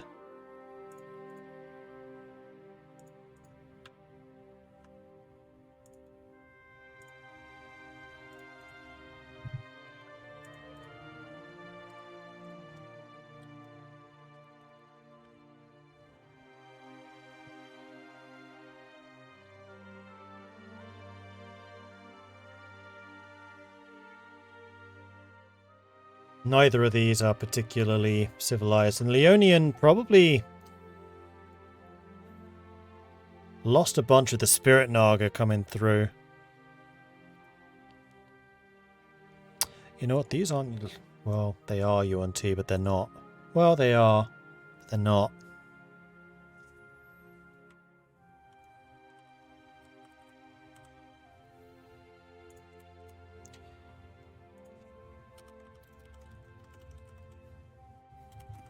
Here's a Spirit Naga and Lizardmen at this point still. UNT come later.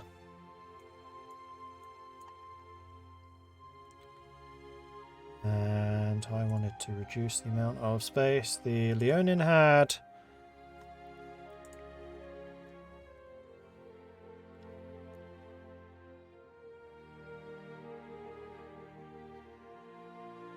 Do I? No, I think I'll keep them where they are. Leonin still have their regular hunting grounds, and in fact have probably claimed the rest of these woods, because why wouldn't they?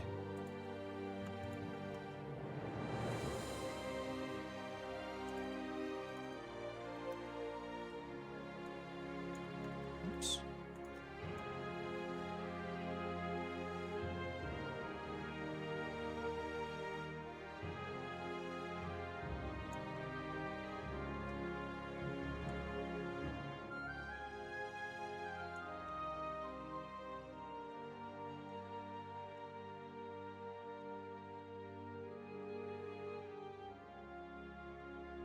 And down the river towards the lizard men.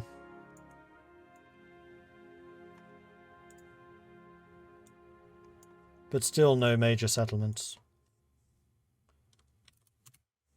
Same as the Lamia.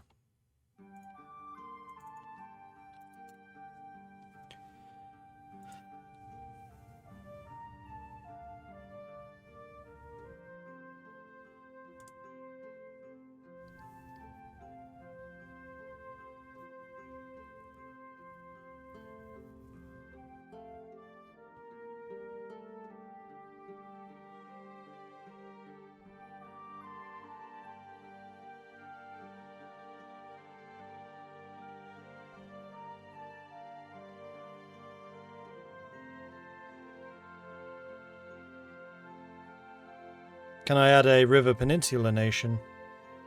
Yeah. I mean, remember, this is still 1300 BC. This is the pre-Bronze Age collapse. This is the height of ancient Egypt, Assyria, the Hittites, the Minoans. I have not turned the UNT down yet. No, I have. Okay. I'm much happier with this.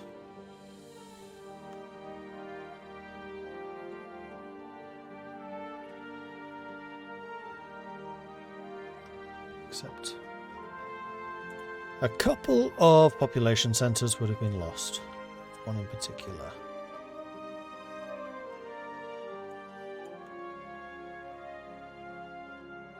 Do you know what? I think I'm going to remove all of this. Because at this point, the lizard men are really hurting. Like, they've just gone in free fall.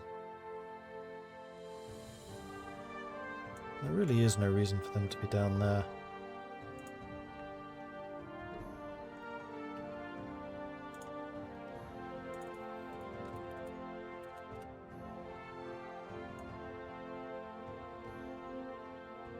And this might be why this area remains empty.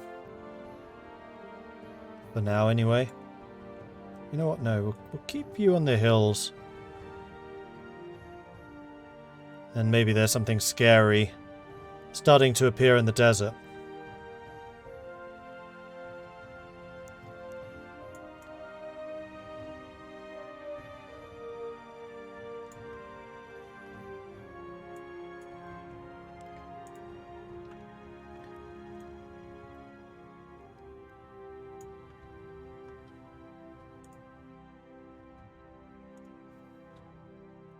So those are just regular lizard men.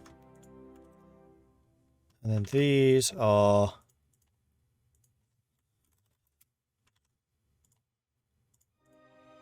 Naga plus lizard men. Why are you not highlighting? There you go.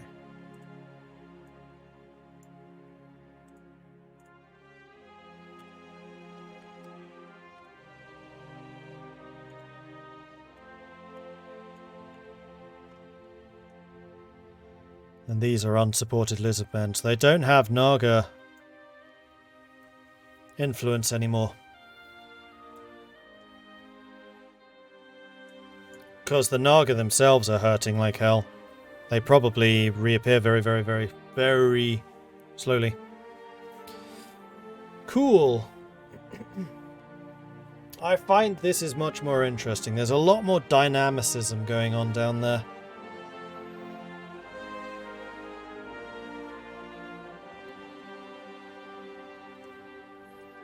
And don't forget, this isn't the whole world. There's a whole lot more going on up here. This is where the humans, the elves, the dwarves, etc. are.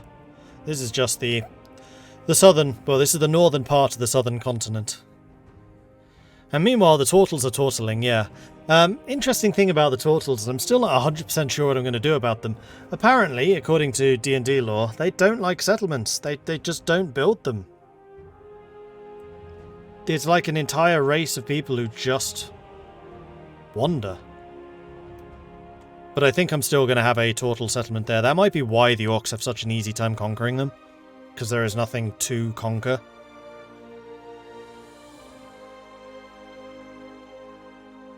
Maybe the desert lizardmen become a thing because they start to revere some desert creature instead of the Naga. That's interesting. I mean, I was actually kind of thinking like the salamander.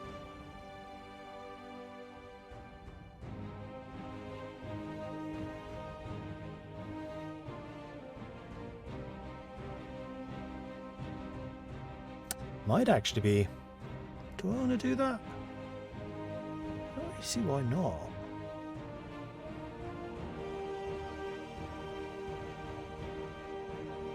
What other reptilian creatures are there?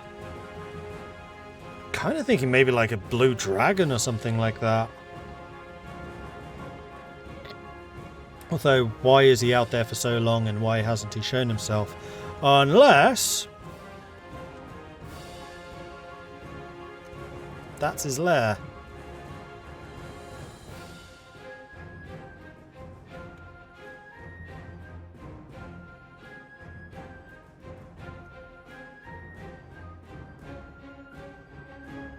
Which is why the desert lizards would want to come down this way. Maybe the turtles have harbour settlements and they use boat nomadic race. Yeah, that's kind of what I'm thinking. I don't want to make it a dragon empire. This is why I'm reluctant to make it a dragon, because the dragons are coming. They're just not here yet. Isn't there a metallic dragon that lives in the desert opposite the white dragon glacier? No.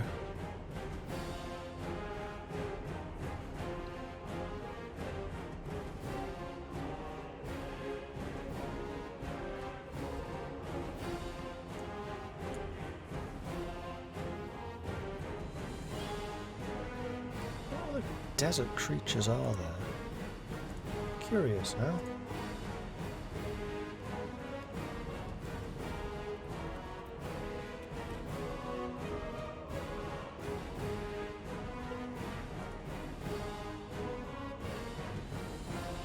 Ankhags, antlions.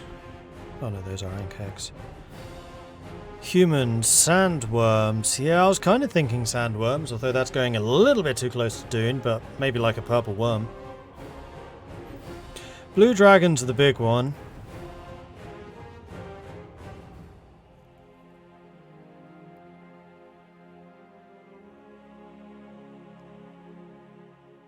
Or... so one of the things that we have been toying with is that there should be... this could work. I don't know enough about them. This is something I need to read up on. We have said that there should be other portals to the other Djinn worlds. So like we have the devils coming from fire. We have Icewind coming from ice. So Levistus is up here. One of the devils is down here. I think there is one which is like a mercantile one. He's the trader. Hang on, let me go and get Mordenkainen's.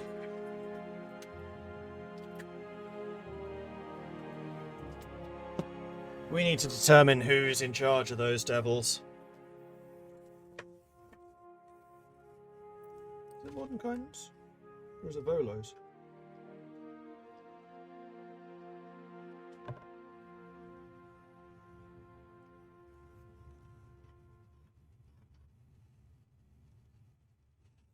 Volo's, isn't it?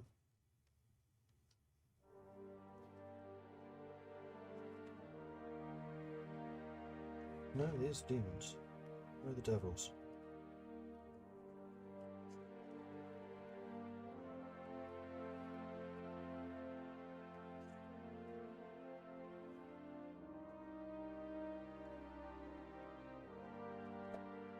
Devils would be after demon. Devils, here they are.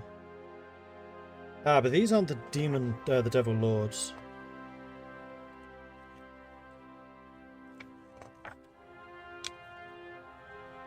Archdevils. No, this ain't them. What book were they in? Is it Volo's?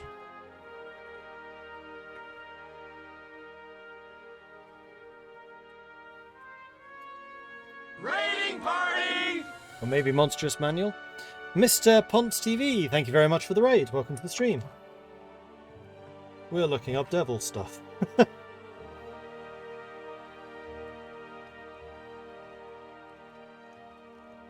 Ah, must be just Monstrous Manual.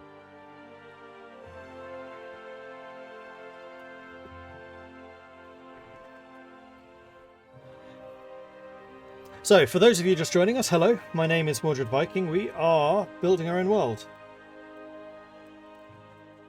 And we're trying to work out where the devils are. Here we go.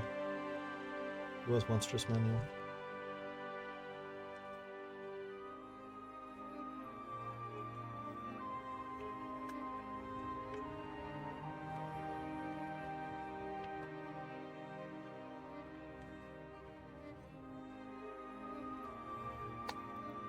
Tell me more about them. I know I've read this somewhere. I just can't remember where. Oh, there they are. So... Zariel, Despater, Mammon, Belial, Levistus, Glacia, Berzebel, Mephistopheles, and then Asmodeus. So Asmodeus, we've basically said, is a godlike entity. He is not in hell. There are no hells in this.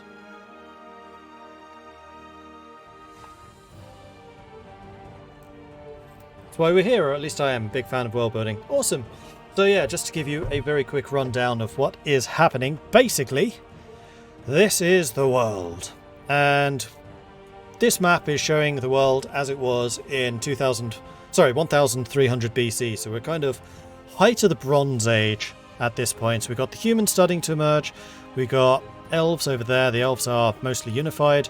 Minotaurs, ogres, centaurs, boat humans, southern humans. We've been working on the desert peoples like the Middle East and like this Kenya type area. So we've got the Leonin, the Lamians, good Naga and lizard men, unaligned lizard men, salamanders, and then spirit Naga and lizard men, those are the evil ones. And there was just a big split. This whole area used to be one giant lizardman empire. It collapsed. And then we've got the devils and the gnolls. So there are some devils which are up here, which I've termed Icewind because I really like the idea that Icewind Dale was a construct of Levistus. And I want to basically copy that and put it in here, with some changes obviously. And then we got a group of devils down here which basically create the gnolls, but I don't know which devils they are. And these devils will eventually spawn the Tieflings. So this area here is the Tiefling homeland. The gnolls will leave, go out into the plains to find easier hunting than devils. Then eventually the humans, probably colonizers from the south humans, will make their way along this coast and colonize here, intermingling with the devils and, hey presto, Tieflings. And now I'm just trying to remember who the devils are.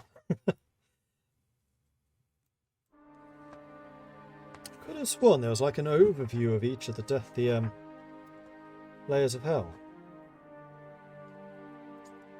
Could have also sworn it was in Volo's.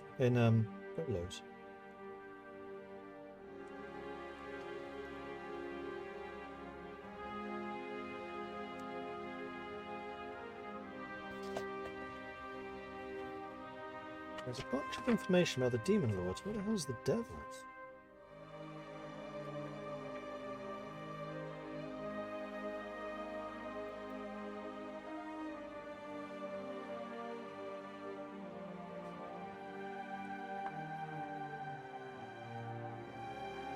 Because it talks about the different types of devil. You know who the Archdevils are?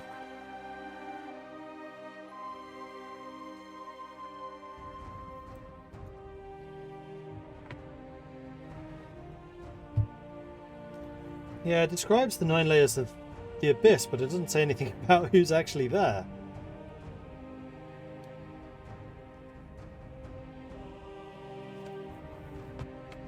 I think it's Volo's. I think it's Mordenkainen's. I think it's Mordenkainen's.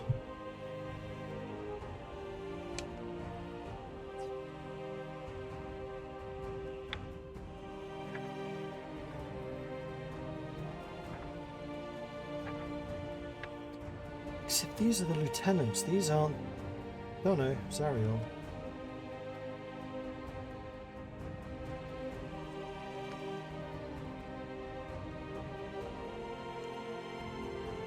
Zariel was the fallen angel. He was a fighter.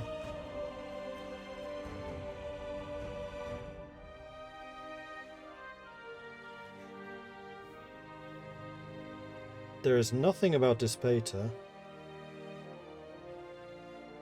He's the paranoid one.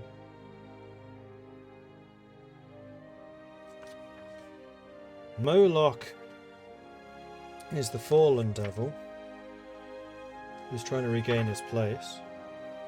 Lutujin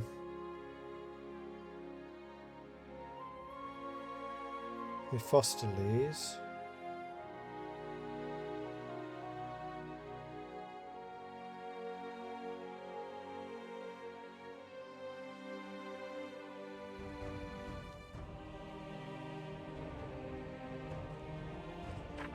Who's Mephistopheles' bodyguard?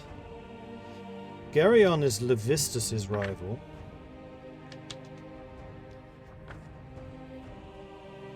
This isn't helping. I just want a rundown of who the different devils are.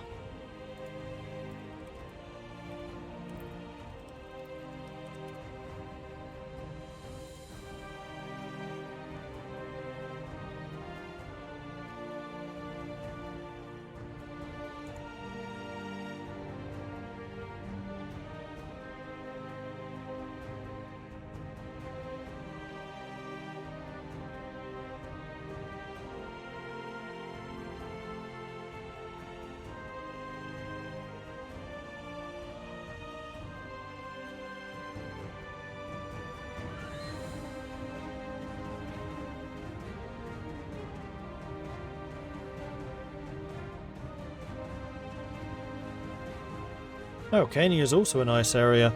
Didn't realise that.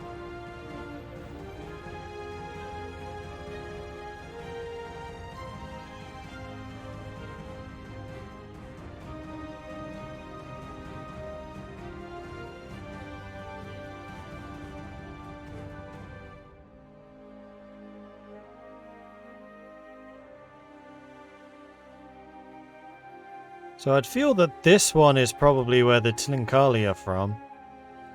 More or less.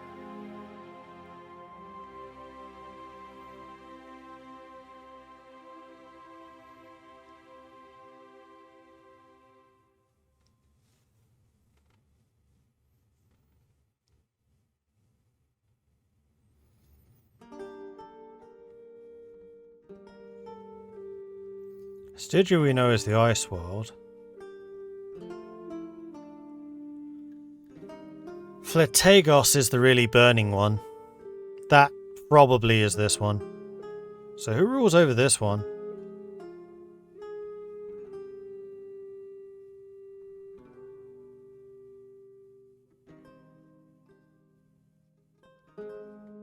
So who's in charge of Fletagos?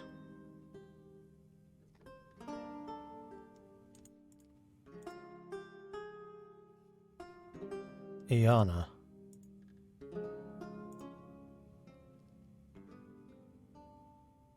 Goddess of Love and War. You know what? If she's the one that creates the Tieflings, that makes sense. Rides flying lions.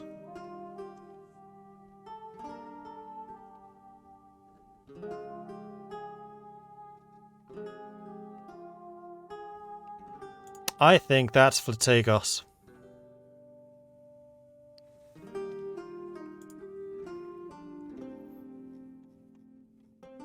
Let's just go through the others just in case I see something else. Minoros Endless bog of vile pollution. That sounds more like a swamp.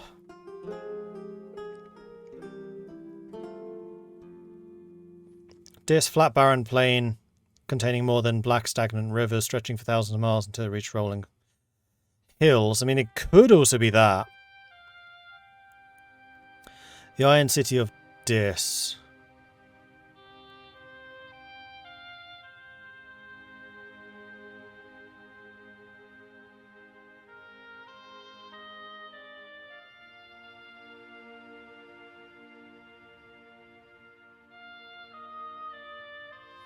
And then there's Avernus.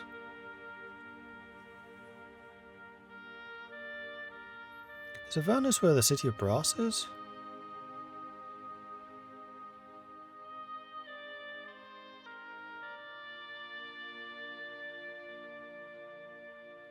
Oh, Avernus leads to the Abyss. That's where the River Styx is. That's where the big war is.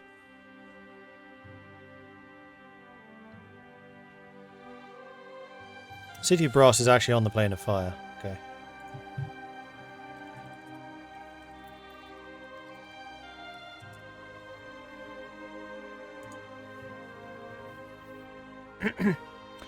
Yeah, and this is where the Efreet are.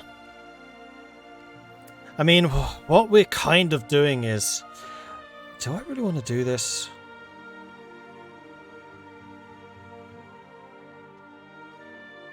Basically merging the Efreet and Devils.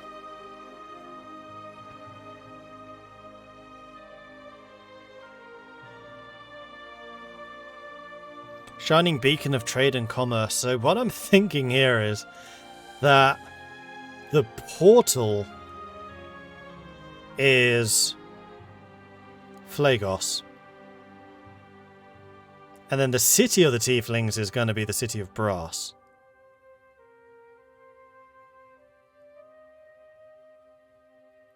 Probably like in here somewhere. Though those are narrow rivers. Probably like on here. So they have the water access to the sea. It's a trading post. Or we literally stick it over here somewhere. And then it has the hills and the mountains for its industry. Hence it's called the City of Brass.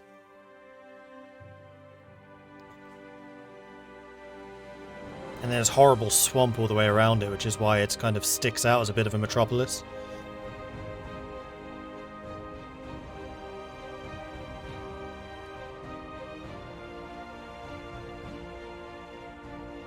Or we put it like in here. Because I think this whole area was going to be Tiefling.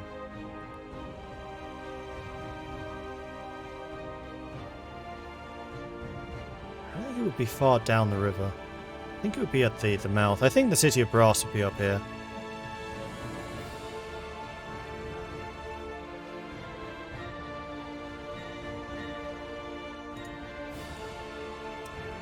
Okay, how do you spell that Phlagos thing?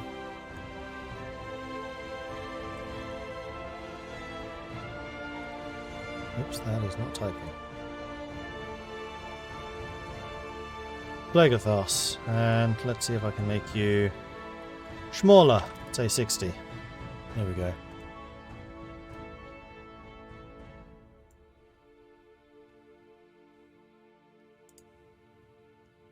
In fact, Devils is the race. Then we have the city name,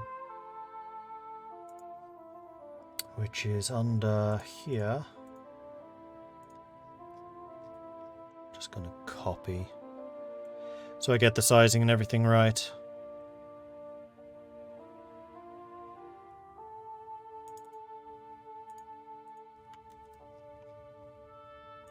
Hopefully that copied.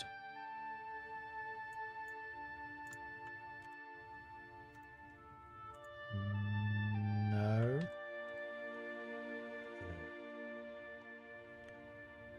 Alright, where's the elves? There they are. Copy. Paste. Black text.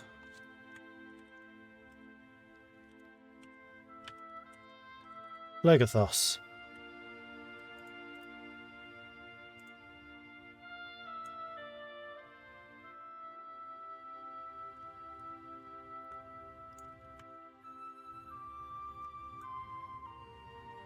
There we go.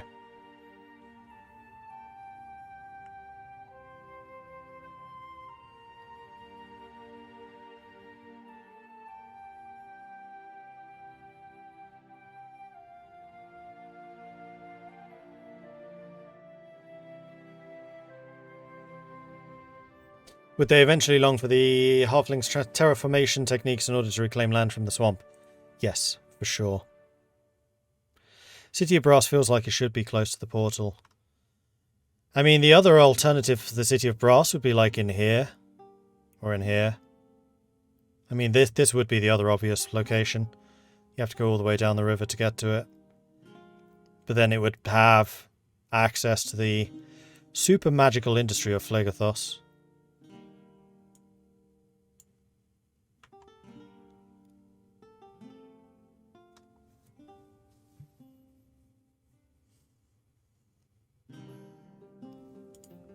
And it's well.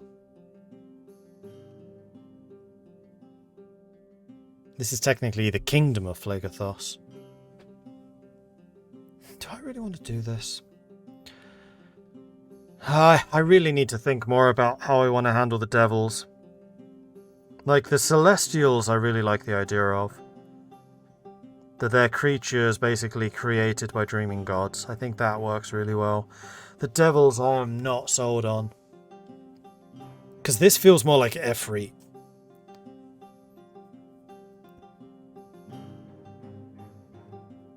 Which would be Fire Genasi instead of Tieflings. But I still need to have a way of creating the Tieflings. They're like the one playable race where I'm just like, I don't have a flipping clue.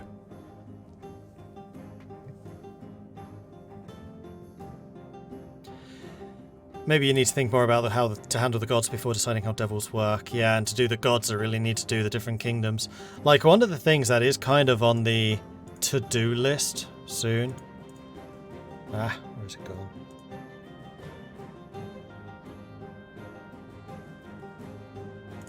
There it is pantheons. Like, the Elven Pantheon was created 2,000 years ago. And the human pantheon 1,000 years ago. So they do exist.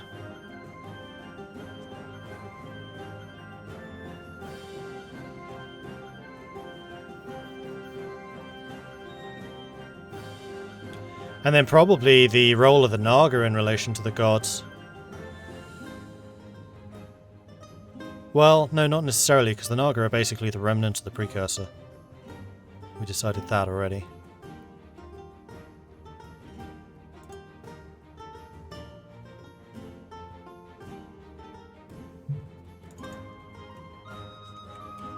I'm going to say the Naga were the precursors. That's why there aren't that many of them, and why it's such a big deal they got corrupted.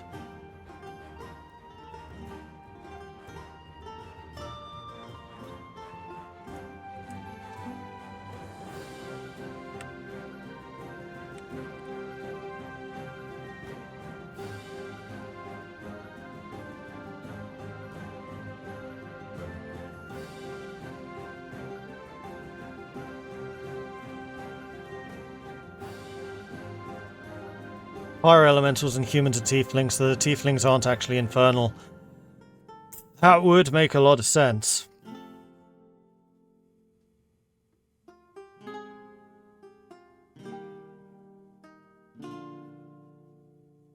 I mean, the interesting thing there could be... would that work? No, that wouldn't work. You'd lose out the intervening 300,000 years. I was thinking maybe there could be humans there which are the tieflings. But there wouldn't be.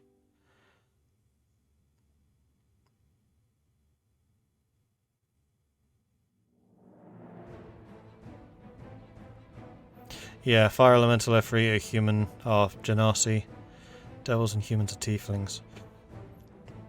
I just can't get devils to fit. I mean, what we might just need to do is take the concept of some of the devils, like Levistus, who I am interested in, possibly create some of our own, and then don't call them devils. Call them something else. They're modelled on, like, the devil stat blocks, but are not actually devils. It might well be time to create our own custom race. And I'm good with that.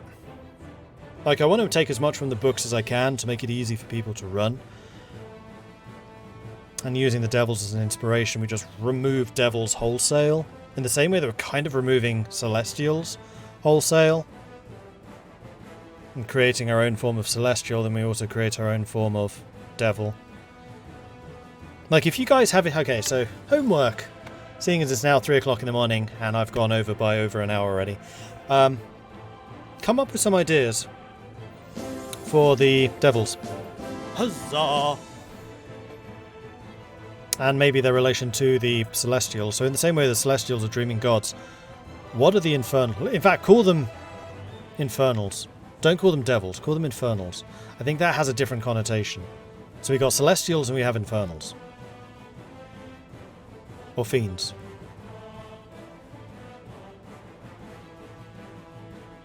What are demons? What's the difference between fiends and demons?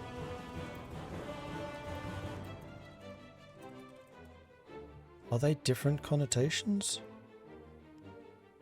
Okay, so a fiend is everything demonic. So yeah, we are specifically talking infernals. What is an infernal in our setting? That's what we're creating.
Okay, so devils removed, we created the infernal race instead.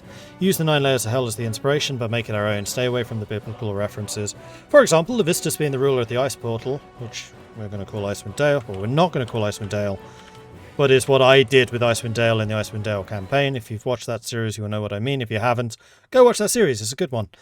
And then his realm was granted to him by the god of the infernals when he was worried about his realm being destroyed. He basically said, I'll do anything to save this. Then Asmodeus said, okay, I'll create a copy. Except that means that Levistus isn't actually on the world. It would still be through a portal. It's just a portal of the cold version of the world that he saved.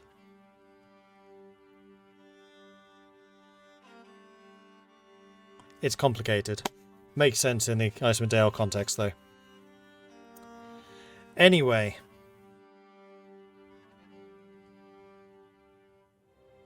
Like a water race, but for volcanoes. I mean, that would basically be salamanders.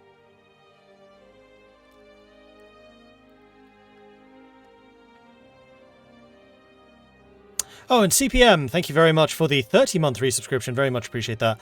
Do you need any input regarding 19th to 20th century US administrative state development or political social history for this project? Because if so, I passed my oral comps yesterday, and I could put the masters in history I'll have shortly to good use.